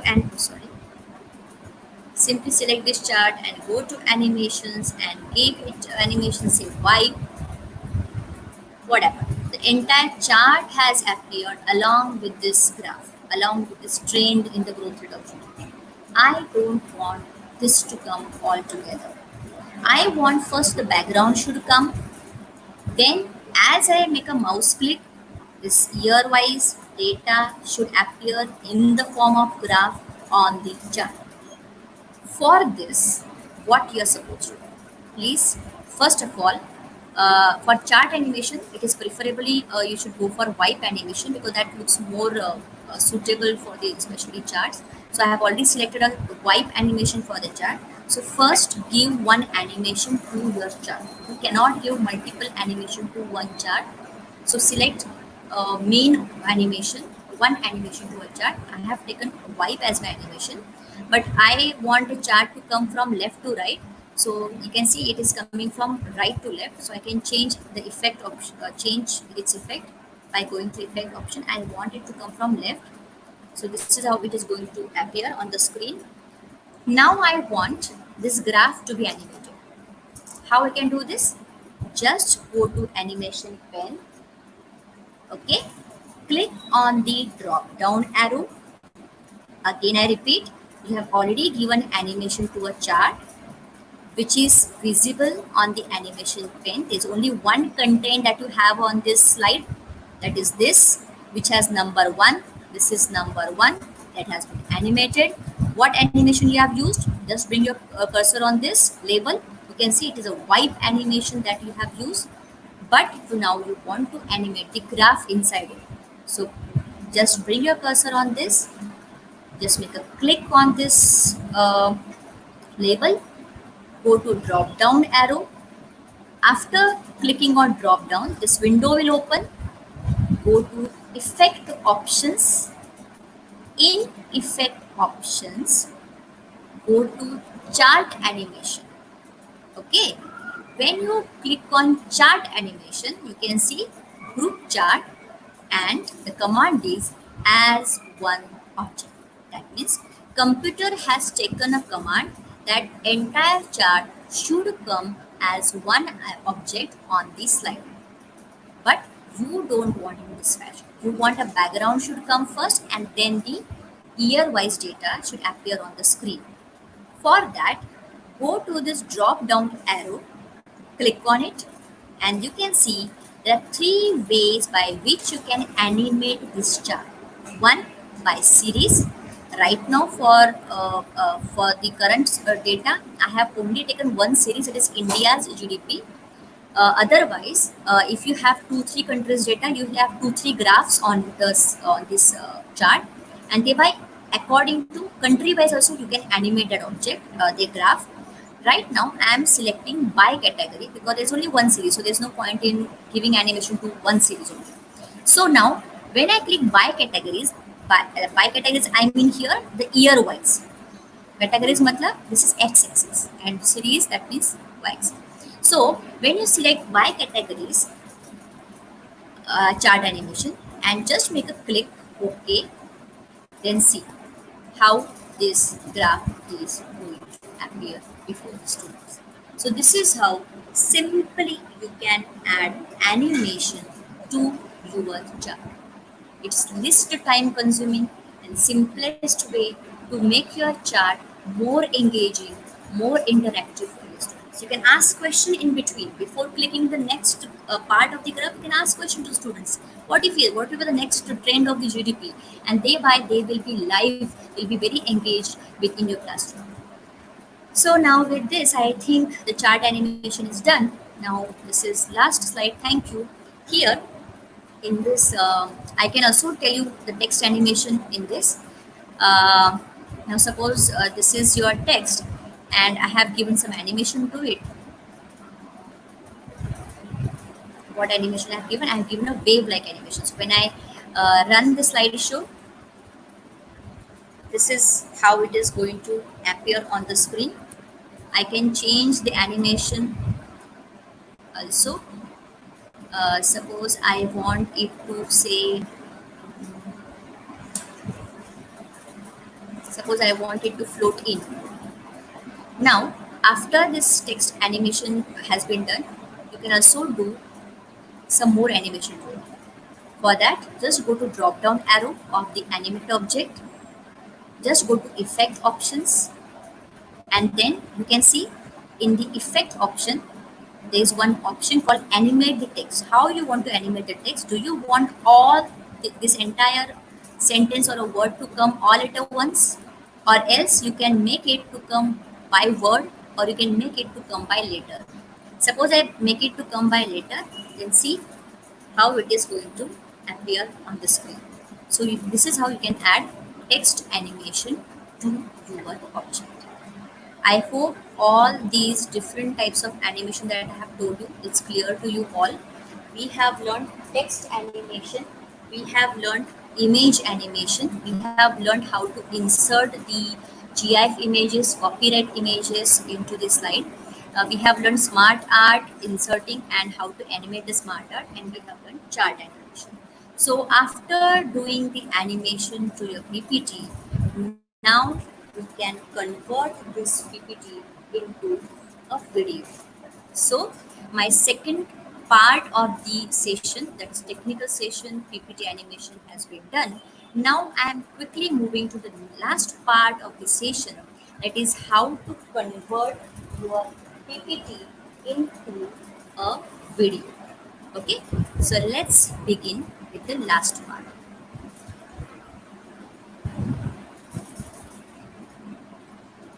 Yes. So let me first tell you how to convert a PPT into video. What are the things that you should know for converting a PPT into video?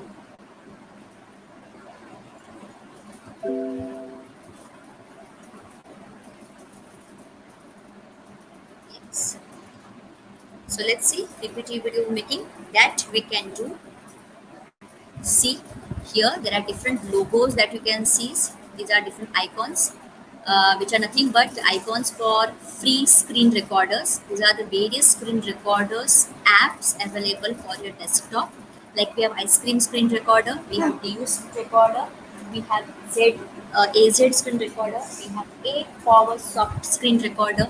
Something interesting, Camtasia is very good software app which not only records your screen but also helps you in editing your recorded screen. So these are the various options available for your desktop. Not only for your desktop, you also have a screen recorders app that you can download for your mobiles.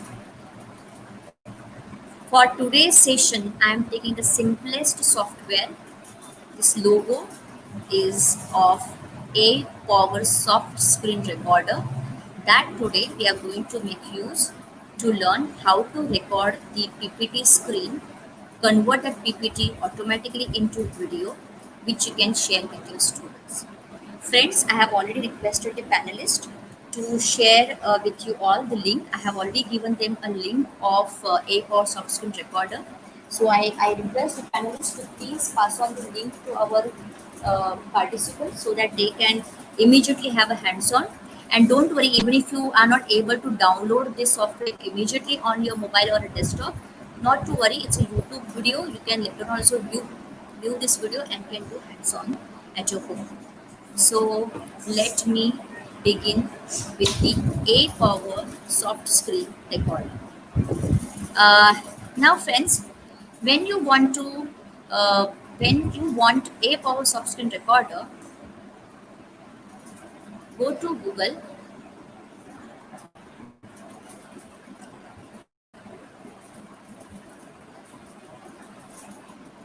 yes, and click here a power soft screen recorder. On, otherwise no need to have a capital letter. A power soft screen recorder. When you click on it, just look for the page which has the symbol. Right now I can't see the symbol of the logo. That's why I have sent you the link so that you can just get that link and get that app on your desktop. Suppose I click on this web page.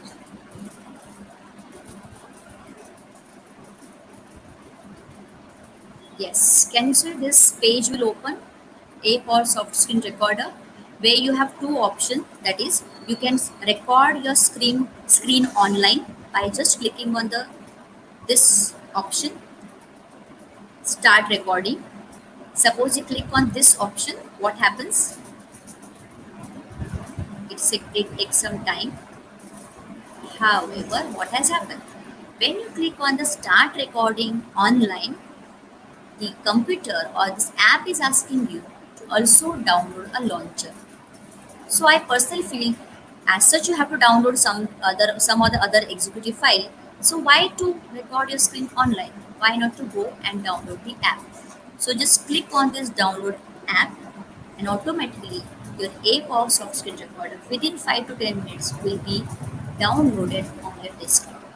Since I have already downloaded my A-Power soft screen recorder, so I want to save my time, and therefore let me directly start telling you about how we can make use of this software.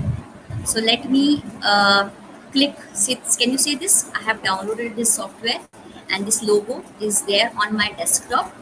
I just click on this app. I just make a click on this icon.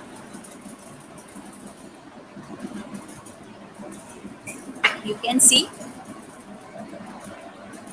yes. Now, as soon as I click on the A Power Soft Screen app, I get this kind of a picture.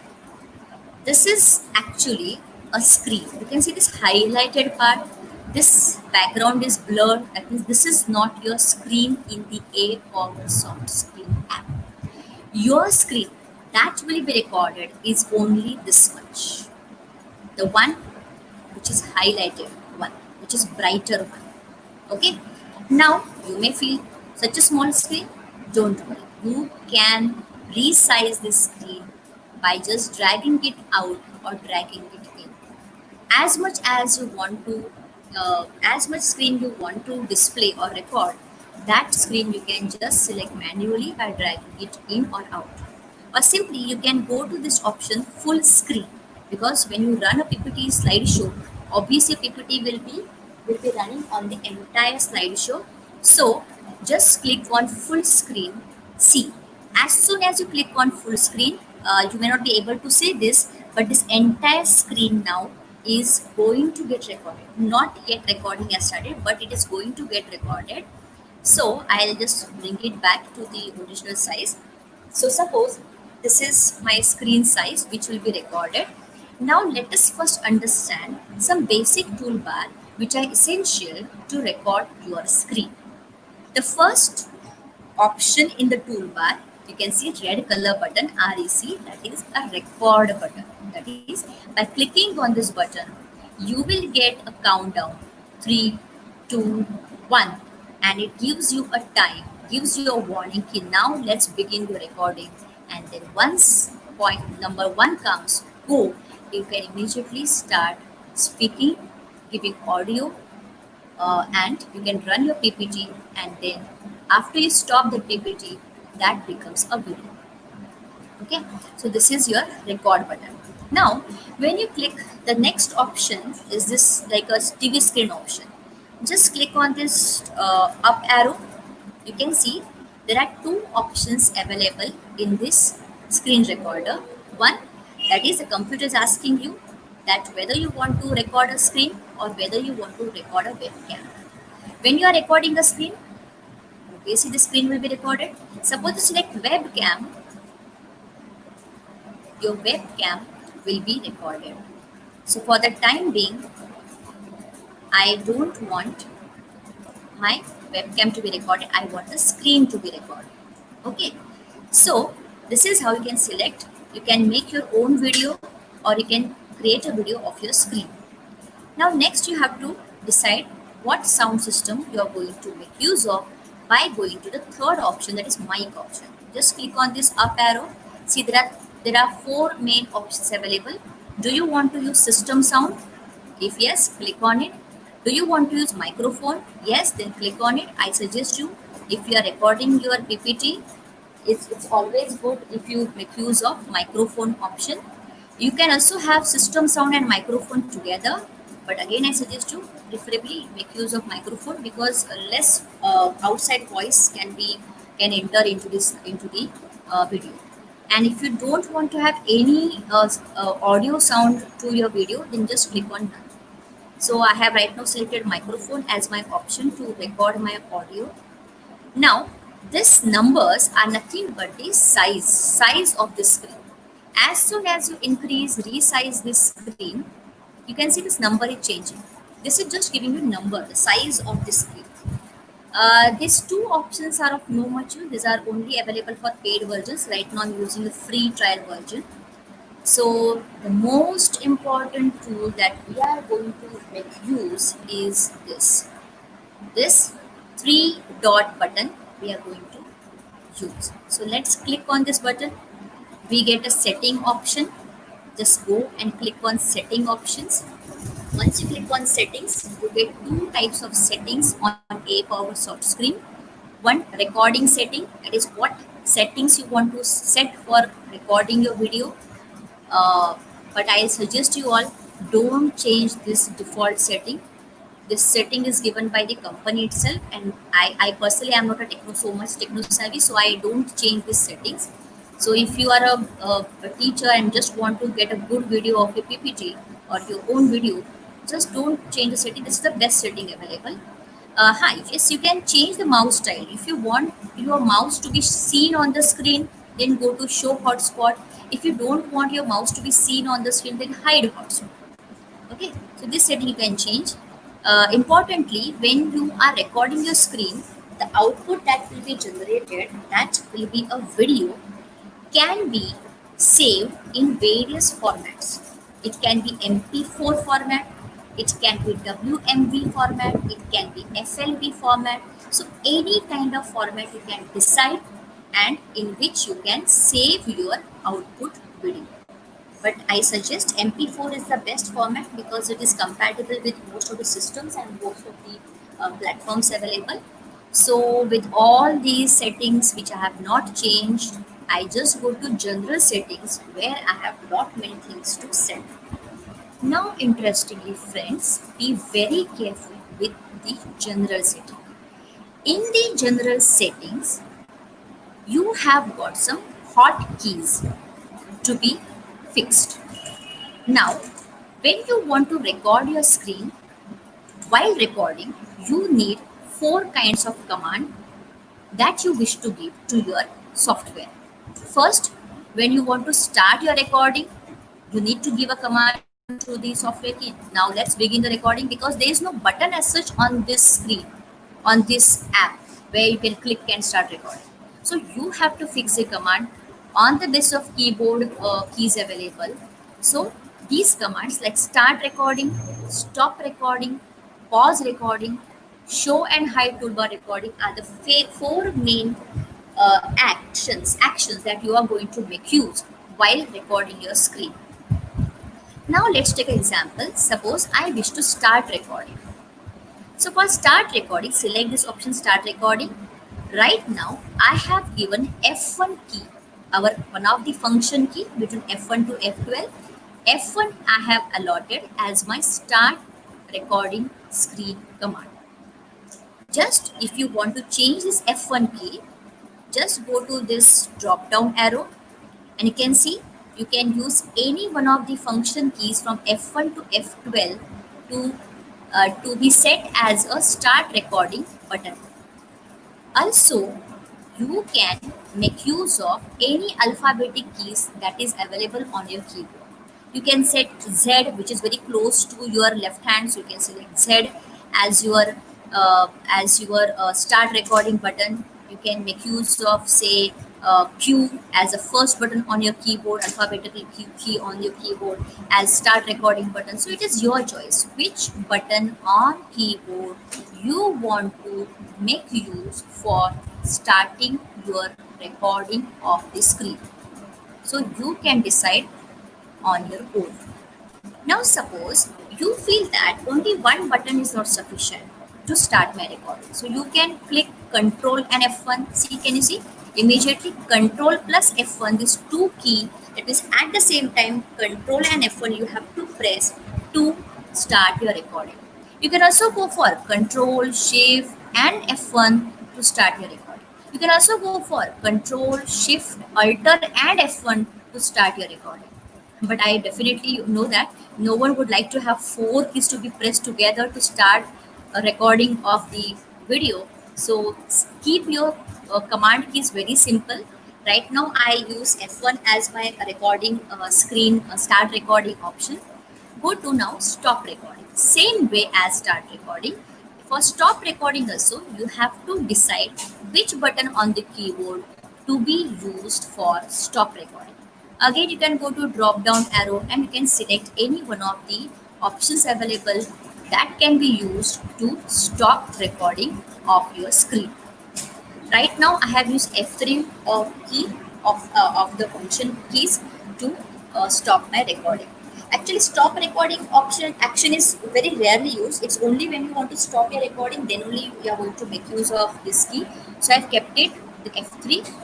The most important key, which is really a savior for the one who is recording the video or a screen, is this button: pause and resume recording.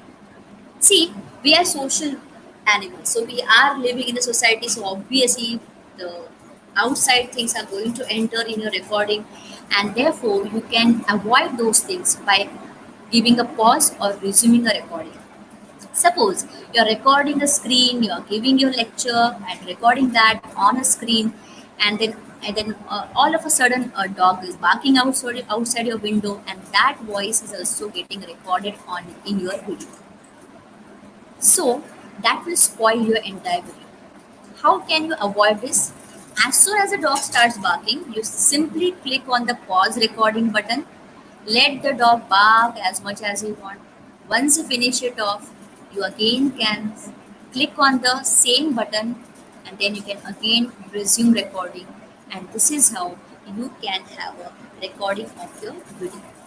Okay, so for me, I prefer pause and resume recording button to be close to start recording. So that's why I have made F2 as my pause and start resume recording command. So I use F1 for start recording and pause and resume recording F2 key. Now, another important command or action that we need to do while recording your screen is show or hide your recording toolbar. For this, I'll tell you, when you're recording your screen, suppose I make it a full screen. See, now suppose I'm recording the full screen, I'm talking to you people, I'm discussing some topic on a screen. You can see this toolbar is also getting recorded in your video. That spoils the entire beauty of your video because of this toolbar, and the student come to know that this is a recorded one. They will not get a natural idea, natural flow in your lecture. So I want this toolbar to be hidden when I am recording my video. So I again go back to the settings. That's what in general setting, do you want this toolbar to be seen in the video, or do you want this to be hidden? Of course, we always wish to hide our toolbar while recording our screen. So for to show and hide your toolbar, I have taken F4 as my key. Once I click F4, immediately this toolbar either appears if it is not there on the screen, or it disappears or hidden, or it can be hidden by just clicking on F4 key. So these are the four main commands. See, while recording your screen, you have to remember all these four commands. So take a pen and a paper, write down these commands, and then when you're recording your screen, do practice for 3-4 times. Make a small videos of 1 or 10 seconds, and thereby you get practice of using these command keys F1, F3, F2, whatever you decide. And thereby, once you do a practice of these command keys, then actually you begin with your screen recording. Now, after giving command keys, let's move to the next part, that is default output directory. That is, now whatever screen recorded by you, whatever output generated by you, where do you want this output to be stored? Right now, what I have done to store my output, I have made a special folder. I have named a workshop video folder where whatever A Power soft skill recording output generated by this app after recording my PPT, that output will automatically be stored in this workshop video. You have to decide. So when you are recording your video, you first be ready with one folder where you will be recording where all your recorded videos will be stored. So just this gives a path where your audio will be saved. So with all the settings done, now once setting is done, you can begin with the screen recording. So let me show you demo of screen recording. Suppose I don't want it full screen because I want to show you how it is going to look. So let me now start recording. Once I click on this recording button, see, as soon as I click on recording button, immediately a window comes which gives you warning, which gives you reminder. You see, watermark is going to come because it's a free version. See, your microphone should be on. See, your hotkeys are you are using F2 for pause and resume recording. You are going to use F3 for stop recording. You are going to hide your toolbar by clicking on F4, and then once you just note down all these commands, click OK.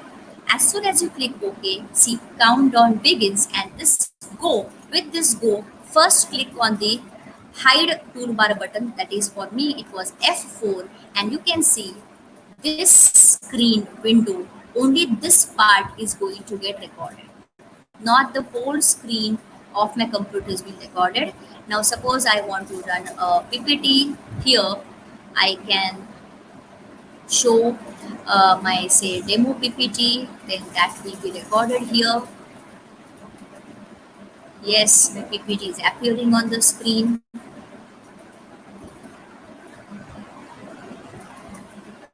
Yes. And so I can run a slideshow, and thereby I can just have my name, and then now I feel I want to stop recording. So for stop recording, I have used F3 keys. So once I click on F3 keys, see, this is what going to happen. Just go. With this go, first click on the hide toolbar button. That is, for me it was F4, and you can see this screen window, only this part is going to get recorded, not the whole screen of my computer is being recorded. Now suppose I want to run a PPT. Here I can show my say demo PPT, then that will be recorded here. Yes, my PPT is appearing on the screen. Yes, so this is how whatever. Now I click, I just close it up. Just wait.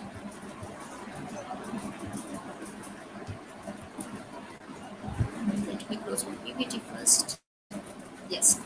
Now with this, so I have recorded my screen now, and let us see where our output has gone. So I have just closed my screen recorder app, and as I told you, I have saved all my videos into workshop video. So let's see where is our videos recorded here. See, can you see here? This screen I have recorded just now. So if I click on this video, this is MP4 format. Go.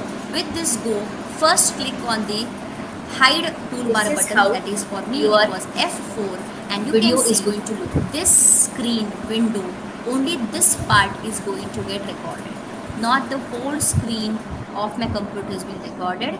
Now suppose I want to run a PPT. Here I can show my say demo PPT. See, and thereby I can just have my name, topic name, see, and then now I feel I stop this recording. Is how, so for this is how you get your output generated after doing screen recording, and this generated output you can share with your students via Google Classroom. You can also share this output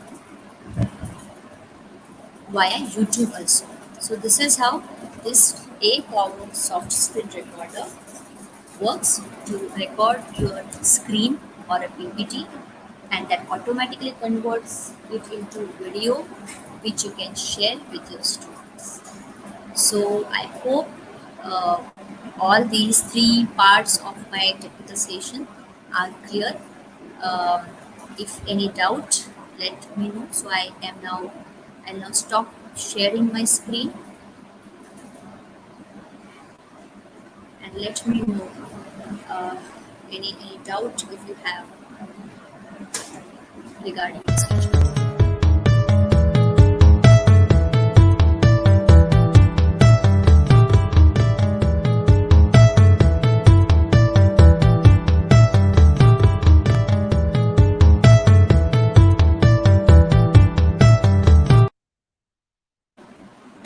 A very good afternoon to one and all. Thank you, ma'am, for such a wonderful presentation. Indeed, you have explained it in a very simple way. I could see a lot of messages in the chat box that it is very simple, and they were asking for videos.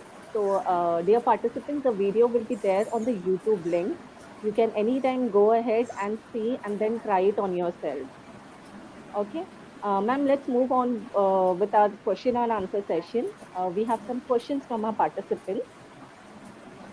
The first question is, can we prepare animated PPTs on mobile also?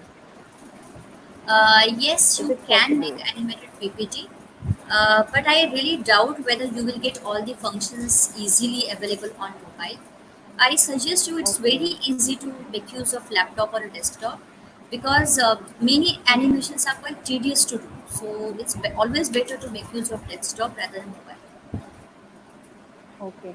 And one more question, ma'am, which even I had a doubt for that. How can we send, like when we are sending PPTs on WhatsApp, the size becomes big. So what can be done for that? You can go Sometimes to it does Google. not take. Yes. Yeah, you can go to Google. There is, or you can just type compress the size of MP4 video. That's it. Okay. Then you'll get a Okay. software. Just upload your video over there, and just within some few seconds, hardly 60 seconds, your video gets compressed into a smaller size, and you can just share it with your students. Okay, ma'am. Thank you.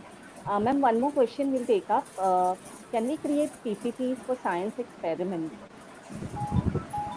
See, actually, I am not a science student, so I really don't know. But of course, you need to explore things because you have. It's only the science teacher knows it better how creatively she can explain different topics in her subject uh, by making use of these various keys available in the government. Okay. Ma'am, one more question. In literature, where we have to deal with stories regarding human relations, is it possible to create animated characters in that for making it more effective? Creating animated character is needs some more training, but otherwise you are having some ready-made animated characters available on Google. You can just bring them all together and create a story. Okay, ma'am. Ma'am, one last question. Can we get the quality of animation of PPTs just like Prezi presentations? I didn't get the question. Can we get the quality of animation of PPTs like Prezi presentation? I'm really, I don't know what exactly the participant is asking for, but of course when you are animating a PPT it is going to be of the best quality, and when you convert into video it looks superb. Okay. Thank you so much, ma'am. I am sure all the questions have been answered very precisely. So I guess all the doubts must have been cleared. With this, we'll move forward with our vote of thanks. Before this, I would an important announcement for all the participants. The feedback form links will be shared to you all on the WhatsApp group, the Telegram group, and it will also be posted in the chat box below. So the link will be there, so no need to worry. You can fill up the feedback forms. With this, I move forward. On behalf of Satish Pradhan Jnana Sadhana College, I would take this opportunity to place on record a heartfelt thank you to our speaker of the day, Dr. Shubhangi Patil ma'am, for such an excellent coverage on how to create PPT videos. She did not only just talk about PPT videos, but she has covered the basics of PPTs also, which was very useful for everyone. It was indeed explained in a very simple way for every one of us to understand. I'm sure this will be beneficial for all of us in our online learning and teaching process. Thank you, ma'am, once again for sparing your valuable time with us and being a part of our faculty development program. I would also like to thank all our participants for being with us today and creating history for us. With this, we come to an end of today's session. It is rightly said that knowledge has a beginning, but it has no end. So join us again tomorrow in our journey of evolving from online to offline teaching, tomorrow at sharp 10:30 a.m. See you all tomorrow. Stay home, stay safe, and have a good day. Thank you.